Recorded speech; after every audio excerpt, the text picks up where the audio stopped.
Is it time? It is time for us to do what we have been doing, and that time is every day. We'll know in a very short period of time, but it looks like it could be something that will be not good. Believe me, not good. I see issue with that. And again, hey. You're not going to be able to insult your way to the presidency. That's not going to happen. I don't know who created Pokemon Go, but I'm trying to figure out how we get them to have Pokemon go to the polls. I'm Ted Cruz, and my pronoun is kiss my ass. So when you think about it, there is great significance to the passage of time in terms of what we need to do to lay these wires, what we need to do to create these jobs.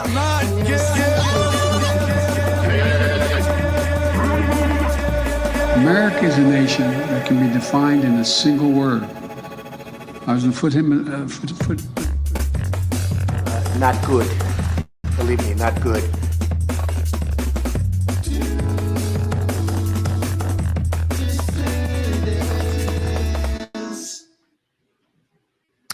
Hello, dissidents. Welcome, one and all, to a Sunday evening edition of the Do Dissidents podcast. Keaton Weiss here with Russell Dobular, of course. Hello. How's everybody doing on this Sunday, mid-August evening? It is August 17th. My wife Amanda's birthday was yesterday, so happy belated. We took a bit of a weekend off, had a little short vacation, so that was fun. So I'm back. I'm ready to go. While I was on the beach, Russell was filming the pro-Palestine protest in Bryant Park. So I trust some of you guys probably caught up to him and said hello. Just James Carville, man. That's right. Shout out to James Carville. James Carville, man. He was helping out a lot. He actually made the day a lot easier, and he'll probably be helping out in the future. But no, yeah, I did have some fans come up. For those of you, we call him James Carville because he looks a little like him, and he calls in and does James Carville impressions. James Carville was not actually at the rally himself. Yeah, our friend, our friend. You know, I like the cut of your jib. Yeah. I don't agree with everything you say, but you make me laugh. Those couple of Jew bastards saying about I'm at a pro-Palestine event. Lying. How about Lying. we go out and get some of that damn matzo ball soup? Yeah, right. Yeah. Ask me, it's just breadcrumbs in a bowl. His name's Steve. Steve. That's right. That's right. Well, yeah, I mean, we have a special presentation on that in a little while. It is Sunday, which means we are going over to the Rumble for the Q&A after the show. We got a nice crowd filing in here so far. 855 strong in the YouTube chat. That's a healthy crowd to start things off. 476 over on Rumble. Smash that like button. Smash that subscribe button. Smash that follow button over on Rumble.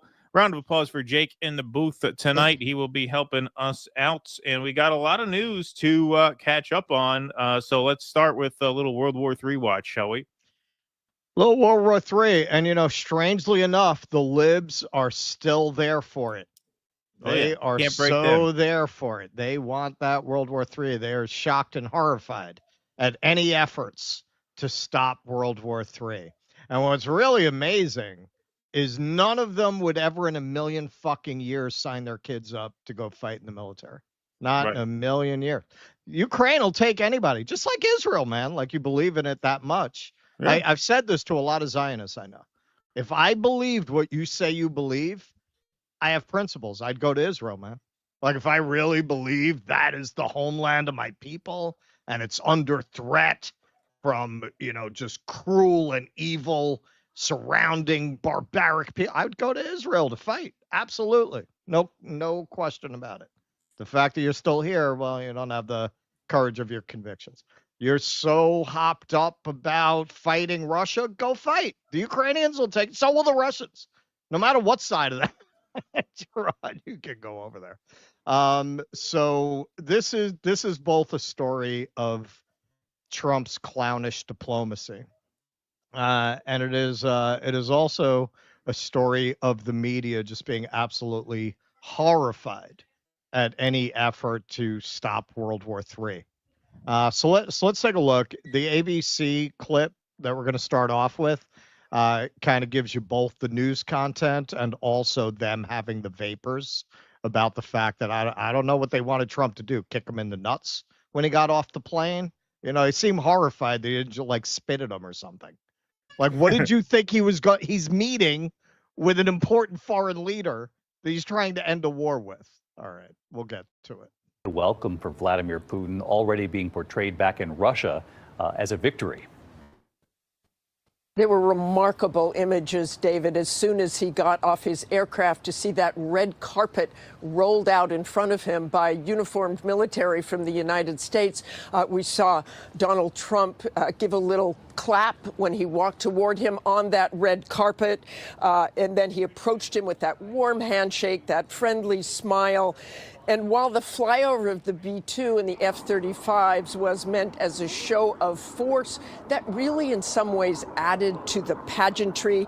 And then we had Donald Trump and Vladimir Putin side by side in the U.S. presidential limousine together. What?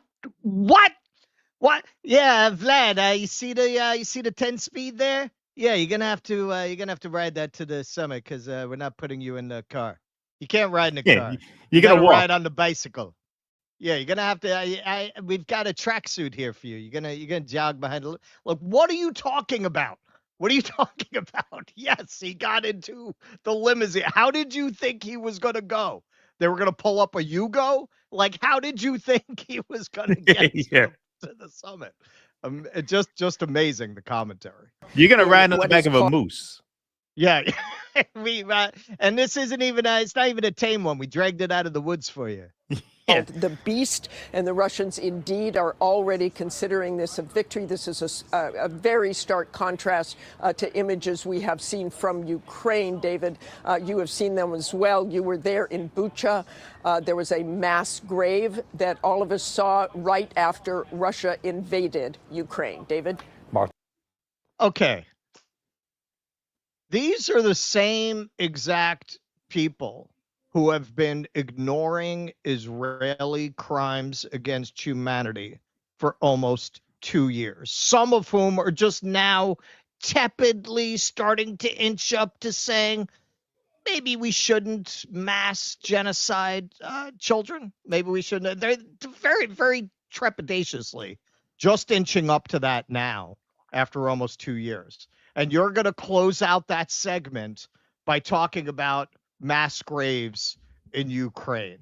And of course, needless to say, it's kind of beyond the scope of this segment to really delve into this history. They never covered the Ukrainians bombing territories in the Donbass. They never covered any of the atrocities the Ukrainians were committing against their own Russian-speaking population that helped to turn up the temperature to get us to this place. They never covered that. And this is why most of the people who get their news this way are so fucking ignorant. This is why they think this makes sense. Like, their only understanding of this war, if this is where you get your information from, is Putin is an evil guy with, global domination ambitions, very, very Hitler-esque. And this is his Poland, you know. He went in there, but we've got a Chamberlain who won't challenge him. That's their only understanding of the world. And this is why the libs, I am telling you, they have been completely demoralized, and a lot of you have probably experienced it. They've been completely demoralized since the election. The only time I saw them come together and really work up a unified, old school lib rage fest was when Trump dressed down Zelensky in the Oval Office. Nothing else brought them together like the old days, like that did. Yeah, well, also, I mean, not only did you have massacre after massacre, mass grave after mass grave found in Gaza, but Netanyahu's made how many trips to the United States since October 7th, since this genocide began? We never heard any hand-wringing ovations about in the how history. can you look at this? How can you pick him up at the airport? How could you shake his hand and walk in when this guy's committing atrocity after atrocity after atrocity? Sets a record for most standing ovations in any address to Congress ever, including by a U.S. politician. None of that hand-wringing from the media. None of that. Oh, can you believe they're normalizing Netanyahu in this way? No. Right. Yeah, no, this is where it's been a while because they've kind of been cowed lately, but this subject, man, it really tells you what the people behind the people care about, that they really push all the buttons and pull all the strings when any prospect of ending the war in Ukraine comes up, man. Like that is where they pull out all the propaganda stops. Yep. So that having been said, yeah, Putin put Trump in his side pocket, as was inevitable, because Trump is a moron. He's a blustering buffoon who happened to be running against people so repulsive that he seemed like a better option. But he's not a smart man. He's not a brilliant strategist. He's not playing 6D chess. He's an idiot. And Putin rather, is a survivor, man. You know, he's a guy who has lived through revolutions and the Cold War and come out where he came out. Whatever you think of him, that's not an endorsement of Putin, but whatever you think of him, you have to respect his intelligence and his capabilities. And the idea, like watching the interview with Tucker, can you imagine Trump? Whatever you think of what he said, could you imagine Trump giving a master class? Forget about American history, anything on any subject like that, keeping all of these dates and facts together. So yes, like the angle that I mean, he could do that with the Epstein list, but he won't. He can. That's the one thing he can do it with. And it probably bothers him because he feels like it's the one thing where he could pass himself off as smart because he's so familiar with my one area of expertise, and I can't showcase it. The one thing I know, all the sex crimes that my friend Jeffrey committed, and I can't talk about it. Okay, so you want to know how much Putin side-pocketed Trump? This young woman, Heinrich, I guess her name is. We don't really watch the cable news of any stripe, so I don't know her. And she I don't think Fox News. Heinrich's a good guess. Heinrich. Well, no, that's what it says. Yeah. I would say that if you don't already know Heinrich, you're not going to get to know her, because after this, I'd be very surprised if she's not out of a job, as you will see. Happened back there. It was just very unusual, atypical, and I think we're all awaiting, the readout, because the way that it felt in the room was not good. It did not seem like things went well, and it seemed like Putin came in and steamrolled, got right into what he wanted to say, and got his photo next to the president and then left. Of course, that is only the piece of the picture that we have right now, and certainly President Trump, who is the host and who is the president, would not want to, I think, enable something that would make him look weak. But oh yeah, no, you can't we say are that. eagerly awaiting to hear the background on that. And I will also note that we didn't see any sort of scowls on the faces of the likes of Steve. Now you can see her in real time backpedaling, being like, "Oh shit, I told the truth. How am I going to spin this? How am I going to spin this? Got a mortgage. That's right. I don't work for the Tampa Bay Sentinel anymore. I'm for Fox News. I can't say that anymore. Oh, her best bet now is to go for the Nicole Wallace chair at MSNBC. Yeah. Secretary Rubio or any of the other members of the U.S. delegation. And I think had it been concerning, we might have seen something there. But just to paint a picture for you of in the room, how it felt, what we're wondering about, what we need to know to put the pieces together and fully understand what we all just witnessed. Yeah. She just went and threw up in the bathroom after that segment. So here's and you'll see the warring spin. I mean, it's just, I'm sorry, my fellow Americans and viewers from overseas who are worried that we go down, we're taking you with us, which is a valid fear. This country is just a confederacy of dunces. So here's Eric Doherty. Wow, Vladimir Putin is making Democrats furious after saying when President Trump says if he was the president back then, there would be no war. It would indeed be so. I can confirm that. Now, okay, yes, it is making Democrats furious. The side of this that Eric Doherty is going to miss is Putin's playing him like a fiddle, man. He understands. Oh, he's like big baby.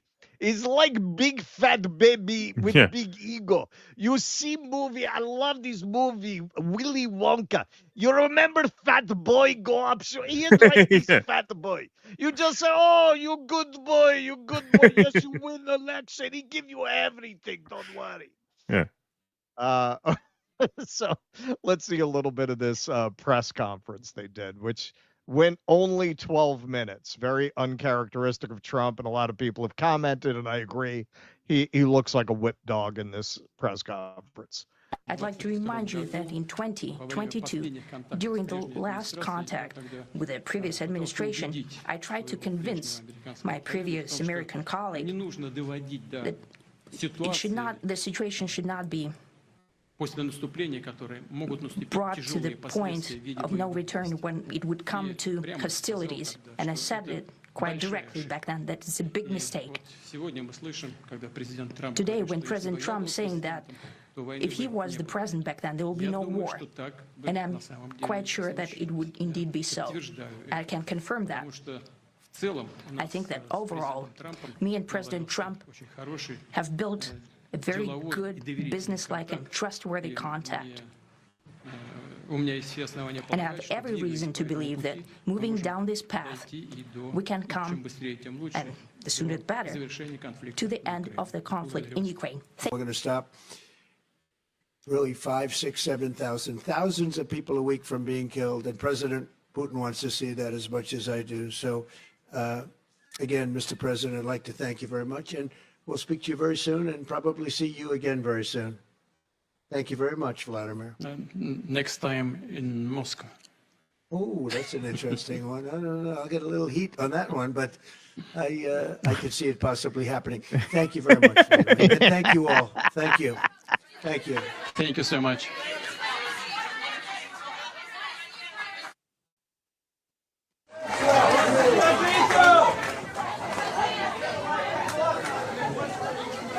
Look at the body language. Yeah. Now Mearsheimer went on. I would recommend it. He went on Breaking Points with Ryan Grimm and Sagar, and he really broke it down very well. Like, hey, Trump came in without really understanding what he was dealing with, in claiming he's going to be able to get this peace in a day or get a ceasefire, or going to be able to cow Russia with sanctions. At the end of the day, the Russians are absolutely not going to allow Ukraine to join NATO. They're absolutely not going to allow any kind of security guarantees for Ukraine. They're not going to give up the territory that they've taken. These are all red lines. And in terms of sanctioning them, well, who are you talking about? Sanctioning India? And you know what? India didn't change their policy at all as a result of that. And they can't do it to China because of the rare earth minerals.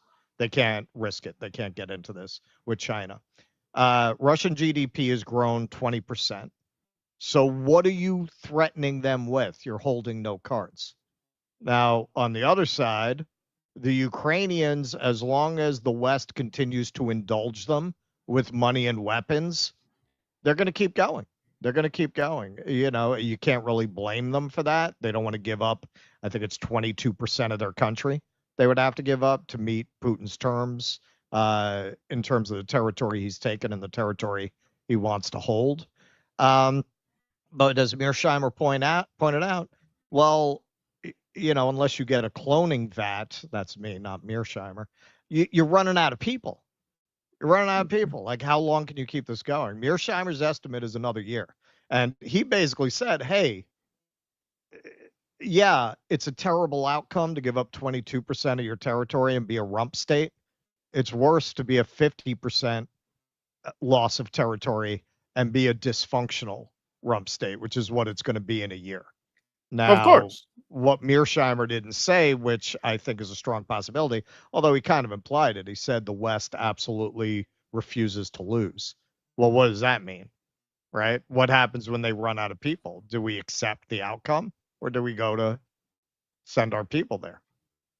Yeah. Well, yeah. I mean, this is look, they're at this really terrible point where, you sat at the poker table too long and you've lost too much. Right. And at this point, to keep playing is just to throw good money after bad. Right. Well, it's the sunk cost fallacy. It's the sunk cost fallacy. You have to just get up and leave. That's the only choice you have. And this is why I said, with very, very, very limited knowledge of that whole area of history, on the day Russia invaded, I said this could have been avoided, and it should have been, because it's only going to get worse for Ukraine from here on. Yep. So the other side of idiocy, call to activism. Holy shit! Trump just thanked Vladimir Putin for wanting to stop thousands of people a week from being killed in a war he started. Is he going to get on his knees too? See, this is what I'm saying. Like, no one's coming to save you. No one's coming to save you. Like, it's not like the other side within our uniparty is any better. These people are nuts. What do you want him to do? Yes, I agree. He looks like a whipped dog in that press conference. At the same time, what this suggests is what you want him to do? Tell him to go fuck his mother? Like, what do you want? He is trying to get peace, which, if you, like me, don't want to die in a nuclear war, you might want to see him succeed, no matter what you think of him. That doesn't enter into it. No. So, as I said, getting into the whole history is beyond the scope of this segment. But our friend Joe Quinn here, I mean, I don't know who he is, but he did a pretty good job summing it up. Ukraine overthrows government. Russia, please stop. Ukraine, hang all Russians. Slava Ukraini. Russia, seriously, please stop. Ukraine burns Russians alive in Odessa. Russia, what the fuck? Stop. Ukraine massacres Russians in the Donbass for 8 years. Russia, last warning, please stop. Ukraine wants to join NATO and prepares big offensive on DPR and LPR. Russia, fine. SMO. Ukraine, what the fuck? Why? We didn't do nothing. Please help. Human rights. Yeah. Obviously, that's a humorous simplification, but it's not really wrong. And if more people understood that, maybe less of them would be so eager to keep this going. All right, so decoding Fox News here, which, it looks like a Libby account, but they did a pretty good job doing a supercut of Trump's playing his greatest hits on the Hannity show, which was pretty funny, including telling Hannity live on the air he shouldn't have agreed to do the interview. I always had a great relationship with President Putin, and we would have done great things together in terms of, their land is incredible. The rare earth, the oil, gas, everything, it's incredible. It's the largest piece of land in the world as a nation by far. I think they have 11 time zones, if you can believe it. That's big stuff. But we would have done a lot of great things, but we had the Russia hoax, which stopped us from doing that. We would have done so great, but we had one of the great hoaxes. I mean, there were others, like the election itself, as you know, as you covered better than anyone. He would look and see what happened. He would think we're crazy, with the made up Russia hoax. But that this war should never have happened. You know, a lot of wars should never have happened. There was stupid things go down and the wrong people are talking. But Biden was a terrible president in so many ways. There are millions of people killed. I mean, it's the worst thing since I see everyone saying worst since World War II by far. There's nothing even close. It's so sad, you know. Except Israel, but yeah, you know, we don't like to talk about that too much on camera. Off camera, we hate those fucking people. On camera, hey Miriam, yeah. I've negotiated 5 wars to their end. And wars that were tough. India, I have Pakistan. 7. India, Pakistan, Israel, Iran in 12 days, Rwanda, the Congo, Serbia, Kosovo, Cambodia, Thailand, Azerbaijan, Armenia, Egypt, Cambodia. You played a... And Vladimir said just a little while ago, he said, I've never seen anybody do so much so fast. He said, your country... Now that is how you kiss an ass. Yeah. That's how you kiss an ass. Sean Hannity, who, you know, probably has trouble doing basic math at the grocery store. Man, he had the names of those countries right off the top of his head. He prepared for that. He is like hot as a pistol. And I can tell you, the meeting was a very warm meeting. You know, he's a strong guy. He's tough as hell and all of that. But the meeting... He's the kind of man you just want to curl up in his strong arms and listen to Waylon Jennings. Meeting was a very warm meeting between... He's got a soft soul. It was very interesting because we talked about 2020. He said, you won that election by so much. And that's how he got it. He said, and if you would have won, we wouldn't have had a war. I agreed to do your interview. So here's what I'm saying. Does Putin really believe you won that election by so much? This is how you talk to idiot. This is how you talk to me. Oh, you won the election. Oh, yeah, they rob you. They rob you. I have spies in all your election. Never mind. Colonel Sanders says he can't find 1,200 votes, 12,000 votes. I find you 12,000 votes. You need 12,000 votes, you call me, I get you 12,000 votes, no problem. I get you 25,000 votes you want. You get me Donbass, I get you third term. And I said, you know what, I'll do it, Sean. But that was like 2 days ago. I had no idea that. I said, Sean, are you going to ask me about what we basically just say on national TV, I regret saying yes to doing this Yeah, interview. I shouldn't have done it, but that's okay. So Vladimir Putin said something, one of the most... Yeah, with friends like that. Yeah. Meeting. You know, he's a strong guy. He's tough as hell and all of that. But the meeting was a very warm meeting between two. And he said that to me. It was very interesting because we talked about 2020. He said, you won that election by so much.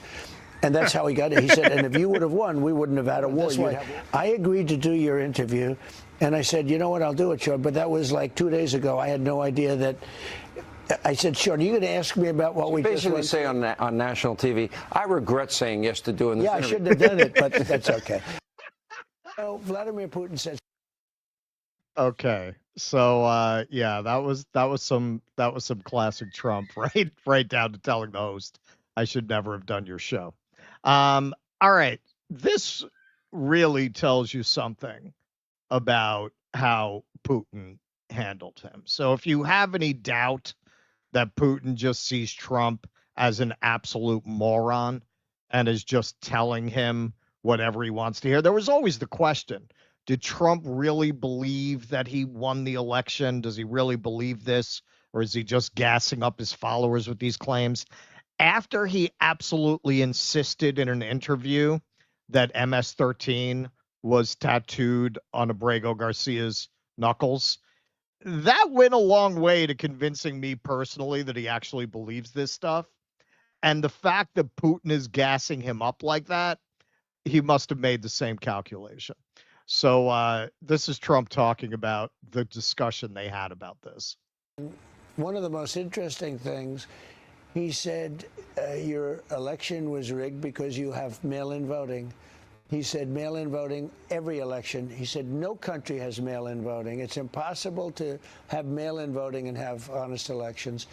And he said that to me. It was very interesting because we talked about 2020. He said, you won that election by so much. And that's how he got it. He said, and if you would have won, we wouldn't have had a war. You'd have all these millions of people alive now instead of dead. And he said, and you lost it because of mail-in voting. It was a rigged election, but mail-in voting, Sean. Okay, so this is how stupid Vladimir Putin rightly believes Donald Trump is. President Trump asserted in his Fox News interview that there are no countries in the world that allow mail-in voting. Well, Russia allows mail-in voting. And if everybody wants to go out and look, they can look for themselves. In 2020, President Vladimir Putin signed into law Russians being able to vote by mail and also on the internet. And more than 30 other countries also allow some forms of mail-in voting. So it's just not true that other countries, including Russia, don't use this. It's a pure, blatant piece of manipulation. And that's the kind of thing that Putin likes to do. And of course, I don't think you would endorse. Okay, so that's really the point, but in keeping with our media analysis. So this is Margaret Brennan. She all morning was just doing this Russophobia and attacking anybody who might suggest that maybe we don't want to have World War III with Russia. And this is a pretty good example of that. So yes, okay, how little respect does Putin have for Donald Trump that he would say something like that to him when he personally signed into law mail-in voting in his own country? Like, how much can you just assume this fat, lazy moron wouldn't know that and isn't going to look into it? When he finds out, it's going to be like at the end of the Usual Suspects when Kevin Spacey leaves and Palminteri realizes he's been lying when he drops the coffee cup in slow motion. It's like, wait a minute, he has mail-in voting. He lied. He's lied the whole time. I can't believe it. I thought we had something special. Yeah. So Brennan here, of course, man, she can't let the idea that mail-in voting is valid in Russia pass. Because Russia bad. You know, she realizes, well, hang on, we're defending mail-in voting, but we don't want to say they have valid voting in Russia. Dun, dun, dun. Right. Including Russia, don't use this. It's a pure, blatant piece of manipulation. And that's the kind of thing that Putin likes to do. And of course, I don't think you would endorse the outcome of that voting system and that those elections are rigged in Russia, correct? Of course. And I mean, basically, Putin wants to see us tie ourselves up in knots between now and the midterms. He's trying to sow chaos. And he's just basically used his time with President Trump to push that along. Again, it's a diversion. It's a distraction, really, from the negotiations on Ukraine, because Putin doesn't really want to give anything up. So he gives up basically something that plays well in the political arena for President Trump.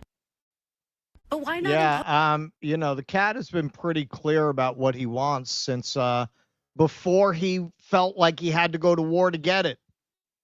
You know, yes. maybe you guys should have been speaking out when Lindsey Graham is running over there and purposefully antagonizing Russia by implying and outright stating, as I recall, that Ukraine was going to be brought into NATO. Yeah, well, of course. And then she has to kind of, oh, wait a minute, but okay, so they have mail-in voting, right? But those elections are rigged, right? But that's ours the aren't. bad No. kind. Yeah, right. Yeah, That's the bad kind. All right, so I almost didn't include this, man, but it pissed me off so much I just had to. All right, so Kristen Welker on Meet the Press, in keeping with this theme, Marco Rubio in an administration of freaks, weirdos, and criminals will definitely, when the history is written, be up there as one of the worst of this crew of crackpots. She's so bad, she makes him look pretty reasonable in this interview. You know, she's demanding we sanction Russia. I'm sure she has kids. Like, if I ever am able to pull a Jose on her, I'm gonna ask, would you send your kids to go fight in Ukraine? Like, these people are so insistent that we have to antagonize Russia because they don't believe they'll ever have skin in the game. They're rich. They're going to stay that way. And their kids are never fighting in a war. And the one is what leads into the other. Their kids are never going to have to. They'll always find ways to protect the people that they care about. They're never going to face the consequences. Rubio's answer is actually completely reasonable. She's the unhinged one in this interview. But why not impose more sanctions on them and force them to agree to a ceasefire instead of accepting that Putin won't agree to one? Well, first I'm sorry. That is such a stupid fucking question from any perspective. From any perspective. This is a journalist, so-called journalist, who's getting paid millions of dollars. Hosting Meet the Press. I don't know the exact number. I'm sure it's good, not Maddow money, but she's making millions of dollars to do this gig. Even if you are, you favor Ukraine and you feel Russia's the worst country ever, you have to know that these sanctions have completely failed, that we've already imposed. So why on earth are you even asking that question? Much less with this kind of insistence that is the right thing to do, as if that's obvious. I think that's something that a lot of people go around saying that I don't necessarily think is true. I don't think new sanctions on Russia are going to force them to accept the ceasefire. They're already under very severe sanctions. I think that should be. You could argue that could be a consequence of refusing to agree to a ceasefire or the end of hostilities. But there is no evidence that more sanctions, because sanctions take months and sometimes years to bite. And we may very well wind up in that place. I hope not, because that means that peace talks failed. But we have to give every opportunity for peace a chance in this particular case. And that's what we're trying to do here. And so those options remain to the president. The minute he takes those steps, all talk stop. The minute we take those steps, there is no one left in the world to go talk to the Russians and try to get them to the table to reach a peace agreement. So that moment may come. I hope not, because I hope we get a peace deal. So, Mr. Secretary, a lot of people have heard President Trump threaten sanctions for months, and they are wondering, are they empty threats? Why hasn't he punished Putin to date for this war since taking office? Because he can't. Well, again, every single sanction that was in place on the day he took over remained. Who's winning the war? Boom. Look, you just did our job for you. I think NBC owes you $50,000 Yes, for that 15 seconds. Yeah. That's right about what she gets paid to spew absolute ridiculous nonsense. If you want to know why your lib relatives are as deranged as they are, this is why. This is why. Because this is where they get the beginning and the end of their understanding of the world from people like Kristen Welker saying these kinds of things as if they make sense. Of course, they don't make sense if you just spend, those of us who kind of went through the red pill thing in 2016, that was one of the worst parts of it for me personally. I felt so stupid. And if you're somebody who's used to thinking of yourself as a reasonably intelligent person, it's very embarrassing, because once you actually look at what this is, it's obvious. Like, it's such obvious propaganda. All you have to do is some basic research or just think. Like, everybody knows Russia's been sanctioned up the wazoo for the entirety of this war, and their economy is doing better than it was before the war. I mean, that's pretty common knowledge. So how does what she's saying make any sense? Well, just think in terms of simple, game theory, if you will. I mean, this is like saying in, December 1864 to Abraham Lincoln, all right, listen, why don't you just let them have Georgia, Mississippi, Alabama, let the Confederacy, let those 3 states go. Why? We're winning. We're winning. Right? You can't turn the screws on the winner because you're the loser. Right? When you lose, you are in a subservient position to the winner. It's as simple as that. Right. Like, why would Russia, they just made a breakthrough on their front lines. There's they're winning the war, and in terms of a war of attrition from the beginning, it was always obvious Ukraine can't possibly win a war of attrition with Russia, a country whose potential manpower dwarfs their own. By definition, a war of attrition is going to favor Russia unless you have, some kind of, 23rd century technology hidden in the closet. Impact of all those sanctions remain. When the Russians landed in Alaska, they were there to refuel. They had to offer to pay in cash to refuel their airplanes because they can't use our banking system. They face consequences every single day. But the bottom line is that has not altered the direction of this war. That doesn't mean those sanctions are inappropriate. It means it hasn't altered the outcome of it. And here's what we do think is important, and that is that we end this war. To end this war, you have to be able to engage with the Russians. As much as people may not like it, as distasteful as people may find it, the only way to end this war is to get the Russians to agree, as well as the Ukrainians, but the Russians to agree to a peace deal. And the minute you issue new sanctions, your ability to get them to the table, our ability to get them to the table, will be severely diminished. That moment may arrive, but when it comes, what you're basically signaling is there is no opportunity for peace at this point. So just let's put on more sanctions and allow more people to get bombed and more people to be killed, and that's what we're trying to stop. Yeah, that was like a master class in why nobody trusts the media anymore. You made that lying scumbag look credible because what he's saying makes sense. Like their basic premise is you should not make peace. They're starting from that premise. So what he's saying makes sense if you want peace. Sure, if you want peace, what's the point in imposing sanctions that would be largely symbolic at this point, given the level of sanctions we've already imposed on Russia to really no effect other than to weaken our own standing in the world and to accelerate the process of de-dollarization and the BRICS countries finding alternate payment systems undermining our geopolitical influence. Other than that, what have these sanctions accomplished? And these people, that is where, people like Kristen Welker, when Trump says they're an enemy of the people, they are. The party's not telling you is the people he favors are also enemies of the people. They're just not enemies of him. That's what he really means. Right. Yep. All right. Do you want to go right into the B, or do you want to do a chat break? It's up to you. We're good. Let's do a little chat break. We got some chats here. I. Thanks for the $10. Appreciate the super sticker. Charles, thanks for the $5. Says, hey, St. Louis guy here. When you come into town, make sure you check out Forest Park Art Museum, History Museum, and Zoo are free admission. Oh, that sounds awesome. Okay. Justin Oberg, thanks for the $19.99. Please attend an Our Revolution Defund Palantir protest this Saturday, 8/23. Oh, there are protests. We're going to be in St. Louis this Saturday, actually. That's where we will be. We're getting very close to production.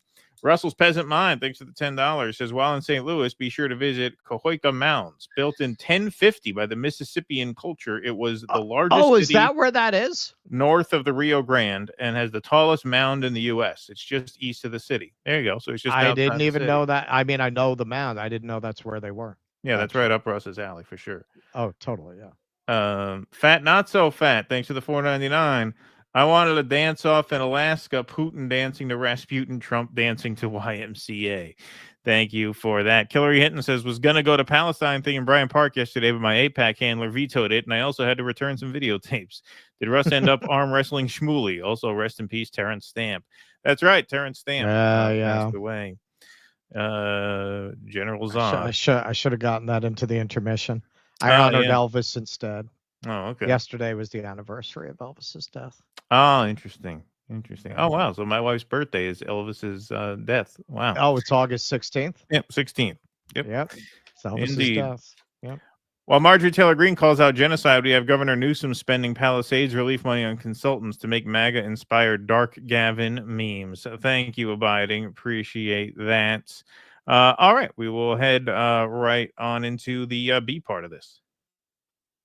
All right. Well, different families have different kinds of activities. Some families go to Lake George, celebrate the wife's birthday. Some families come together in distracting from Jeffrey Epstein and their history with Jeffrey Epstein. So Melania has learned from the master, as you will see. So after the meeting with Vladimir Putin, the Chudaverse got very excited about a letter that Melania Trump put out to Vladimir Putin, a public letter. Nick Sorter here, taking a break from hawking soda secretly without telling his followers he's taking money to do it. Just in, First Lady Melania Trump wrote a beautiful letter to Vladimir Putin urging him to end the war for the sake of children. Mr. Putin, you can single-handedly restore their melodic laughter.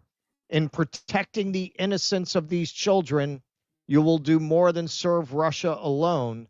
You serve humanity itself. Benny Johnson, Benny in the closet. First Lady Melania Trump sends a powerful letter to Putin. Every child shares the same quiet dreams in their heart, whether born randomly into a nation's rustic countryside or a magnificent city center, or whether you decide coming from small Eastern European village to use your assets to hook rich men, they dream of love, possibility, and safety from danger. Now, if I were Melania Trump, given my history and my husband's history, I probably wouldn't lean so much into talking about children. Now, I'm not sure if it was the same exact day or right afterwards, but a book dropped that made some very interesting allegations or assertions about Melania Trump back in her wild days as a sugar baby. A new book was published yesterday in the US and UK entitled The Rise and Fall of the House of York. It's by a British journalist by the name of Andrew Loney. And it's about the pathetic life of Prince Andrew, but it is also about his connection to Donald Trump, Jeffrey Epstein, and Melania Trump. And in fact, it contains a passage in which Epstein is quoted, and this is from an interview apparently in 2007, where he says that he had sex with Melania a full year before Donald Trump commenced his relationship with Melania. Done talking about Epstein for the time being. Now, the book the hardcover copy of the book was widely available yesterday, and it contains that passage.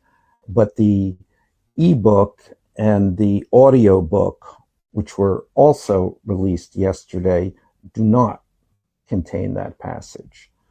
So what happened here is that between the printing and the distribution of the book and its release is that Melania Trump started to send threatening legal letters to anyone who might connect her directly to Jeffrey Epstein. So the publishers, and this is hard to figure out exactly what they believe they have accomplished here, but clearly they published the book and clearly had it vetted by lawyers and decided it was legally sound. But then, in the face of Melania Trump's threats, they ran and hide. I mean, it's kind of ostrich-like to think that they could put the book out and that the book can. The printed book can contain one thing and the other versions another, but that's not the point. The point is just panic. So we're at this moment in time when this information about Epstein and Trump and the Trumps is coming out, and yet at the same time, the White House is doing everything to stop it from coming out. And this is certainly an example in which they are succeeding. Yeah, so hey, we can't say for sure that Melania took the unusual step of getting involved in very heavy international geopolitical affairs. She's probably been the least activist first lady in the last 60 or 70 years. I mean, you probably have to go back before Eleanor Roosevelt to find a first lady that was so little of a presence in any way, who didn't really have any mission or cause or take up anything. So it's not like this is something she does all the time. Did she do it to distract from the revelations of this book? We don't know, but I don't know. I don't know. This woman who was hanging like this with Donald Trump when he was married with kids. And this is something else that Michael Wolff claims. The first time he slept with her was on my plane, the Lolita Express. According to Michael Wolff, Jeffrey Epstein told him that in an interview. Is something guy calls himself a conservative, we'll take him at his word, says, I am thinking the Epstein files show Epstein had sex with Melania, and it's part of the reason Trump is hiding them and protecting both her and his fan of the playground friends. But sadly, we can only guess why Trump is hiding the Epstein files. He needs to release the Epstein files. Yeah, he's not releasing the Epstein files. I'm sorry, friend. So I'm sure you've all seen this picture. That was a very cozy foursome at one time. Now, my original version of this, I had some pictures of Melania that I'm sure you've all seen in various states of undress. She did some kind of soft core photo shoots. All right, so essentially, whether you want to say she was a sex worker or a sugar baby, she was certainly in that territory.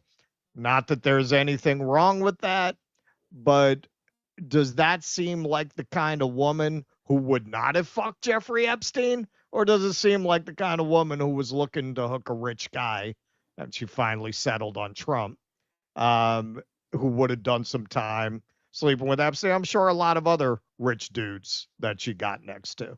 Like, clearly she was on a mission to hook a rich husband. That's what she did. On the way, she did a little kind of, sex work or sex work adjacent business. So, yeah, I mean, I would say, given all the fact pattern, it's unlikely that she didn't fuck Jeffrey Epstein if you actually look at everything that's out there. Is that why she put out that letter? We can only speculate. It's interesting timing that basically on the day that this book dropped, she puts out this letter appealing to Vladimir Putin when it's not something that she's ever gotten herself involved in before. Yeah, the more you look at it, the weirder it gets. I mean, this is the thing. Like, every development just gets worse and worse and worse, right? Nothing ever gets less suspicious. It only gets more. So, yeah, I mean, the Michael Wolff has been really making the rounds. It is an interesting possible connection there. I mean, we've seen that from, with that quote had been out there before, right? We had heard that the first time Trump and Melania had hooked up was on Epstein's plane. All right, so that's just another connection, right? It's another reason why we'll never see these files, no matter what. I mean, they are willing to just go down with the ship if that's in fact what they will do. Obviously, their lackeys in their media space are doing everything they can to get this out of mind. It still trends at least a couple times a week. Yeah. And I saw you sent last week there was a CNN report saying very few people consider Epstein their top issue. Well, I don't even consider it like their top issue. That's a manipulative way of framing it, because I wouldn't call it the top issue. In fact, I don't even think it'd be in my top 5 issues. If you had to put the Gaza genocide, U.S. Israel Iran relations, Russia Ukraine, inflation, the economy, healthcare, there I just give you 6 issues right there that I think are more important than the Epstein issue. That doesn't mean the Epstein issue is unimportant or that it doesn't matter. Right. It just means it's not the kind of thing people rank at the top of the list because it doesn't directly materially influence them in the way that so many other issues do. I mean, this is why no matter what the political price, they are just not going to give in on this. There's too much in there. Too much in there. Exactly. And let me just say before we move on, I remembered and I went and checked. It was Nick Sorter who actually broke the Sotagate story. So I don't want to smear him unfairly. Oh, we didn't want to smear him. Okay, so he does enough shit that I can validly call him out for without calling him out for the one good thing he actually did. So he blew the whistle. He was the one who Sotagate. actually blew the whistle on Sotagate. So we'll cut that from the clip, but just so people on the live stream know. Got it. All right. Important distinction there, for sure. All right, folks, we'll do a quick ad read for NCAA football. That's right. The countdown is over. The rivalries are real, and the road to the championship begins on August 23rd, this Saturday. Westwood One Sports brings you every electrifying moment of NCAA football from the first snap to the final whistle. Top teams, big plays, unforgettable Saturdays. Don't miss a second of the action. Listen to NCAA football on rumble.com, the Westwood One Sports app on westwoodonesports.com, via Westwood One station streams, or by asking Alexa to open Westwood One Sports. If it's sports, it's on Westwood One. All right, there you go. Quick and easy one. It's pretty cool that Rumble has live sports streaming. That's cool. That's more than YouTube has. I don't even think YouTube has live sports streaming. Because those, I mean, they do have so. They have the NFL Network uses YouTube if you pay for the service, but Westwood One, apparently they're going to be streaming it on Rumble. That's pretty cool. All right, let's go to some more Super Chats and Rumble Rants. Abiding 71 says, just a reminder, next week, the 23rd, is the annual furry convention held in Branson by Gavin from the Vanguard and Dave Packman. Hope to see you there. We'll be close. We won't be in Branson. We'll be in St. Louis. I don't know how far a drive it is. Can't be that far, but we will miss you there, Abiding. We will be a bit, I guess, to the northeast. Ken Texican says, if we pool our funds, is it possible that we might buy shitlibs a clue? Good one, Ken Texican. Thank you for that. So the Northern Exposure peace talks in Little Italy, Alaska wasn't magical. That's right. That's right. Good one, Eric Cuso. Hillary Hinton says, excited for the Rumble in the Temple. Russ and Keaton versus Max and Aaron in a tag team steel cage match. Which dynamic duo would win? I like that. Dynamic duo. Well, we'll leave that to the audience to place their bets. V. Netzelbaum telling that Rubio said we need to give peace a chance in this particular case. That's right. In this particular case, not in all cases. By the way, if you're in New York this weekend, we're missing a great event. We're missing the Icarus Festival. Yeah. We definitely would have gone. We would have definitely. I would have gone with you. Yeah. Who knows? Oh, I would have gone to that. That was a great down. Yeah, that's a great lineup there. So that'll be fun. That's in Rutherford, New Jersey. I believe that's Saturday or Sunday, something like that. One of those 2 days. I think it's the 24th, but don't quote me on that. I'll get an exact date for the next stream. Okay, what do we got over here? We got Checkpoint Charlie. Milikowski, more standing ovations than Kochescu. Thank you for that. Katrina Greshner, Israel apologists, excuse me, are using the idea that Qatar has major influence over our government, Barry Weiss, for example, Barry Weiss, and using donations to influence Ivor University.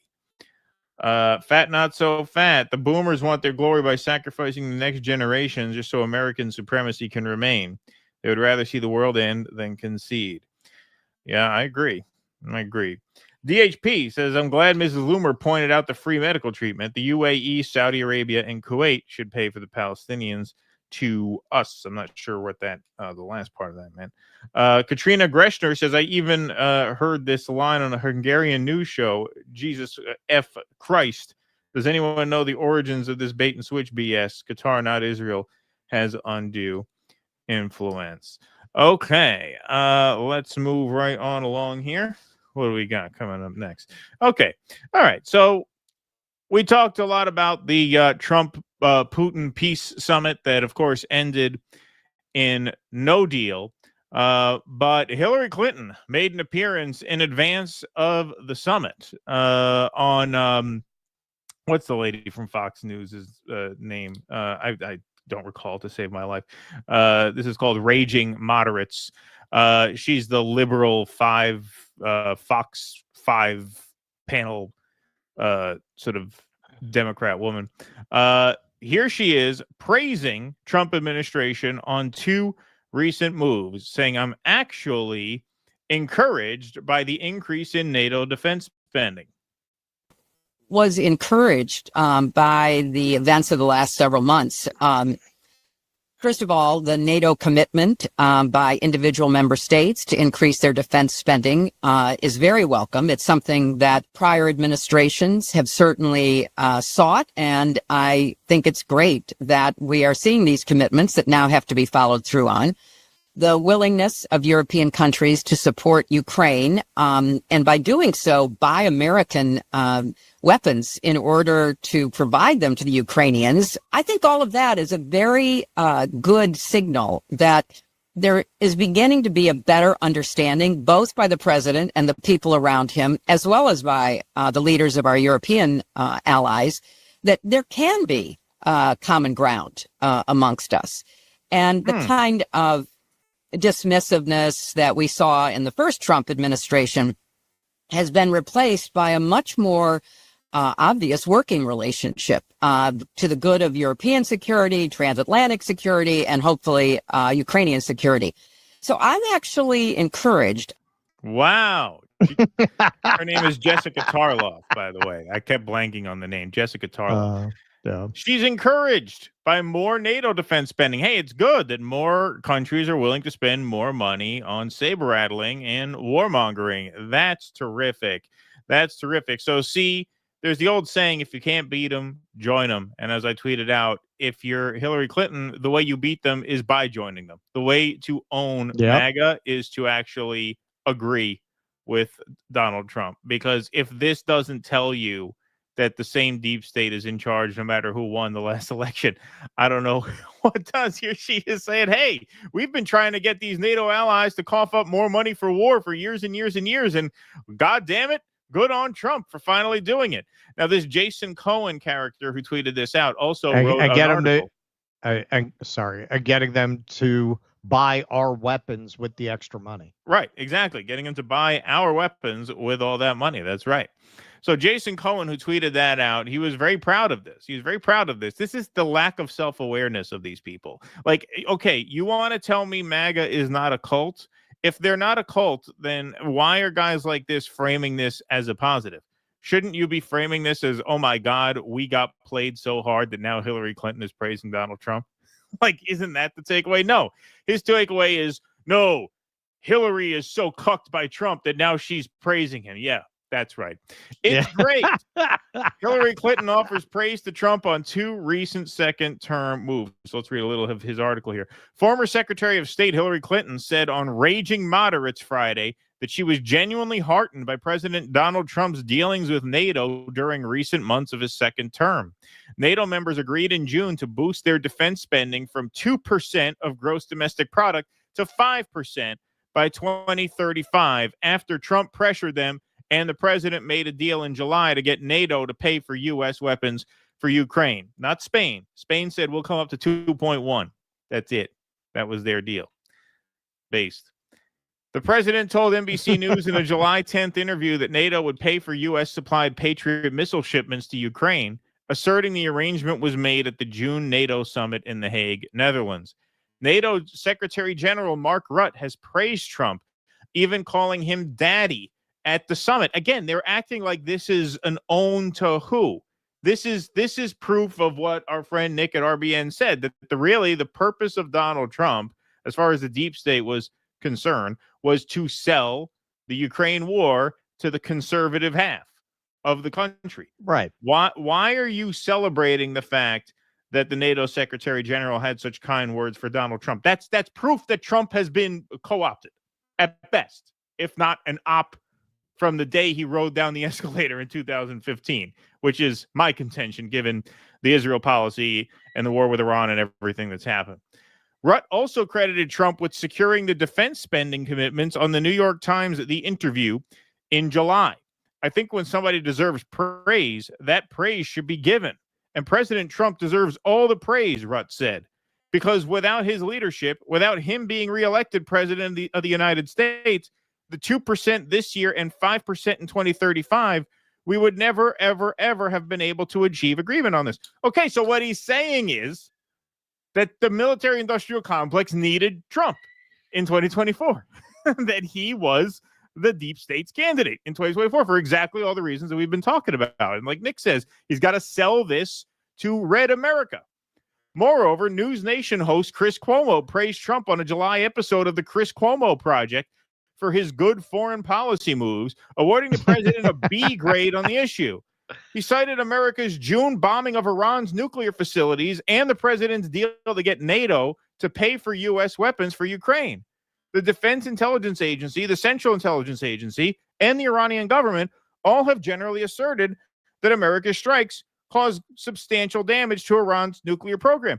Okay, so you're saying Trump is serving the military-industrial complex, and the propagandists for the military-industrial complex are happy about it and giving him credit for it. That's a win for MAGA. How? It's a win if your politics begins and ends at worship of Donald Trump.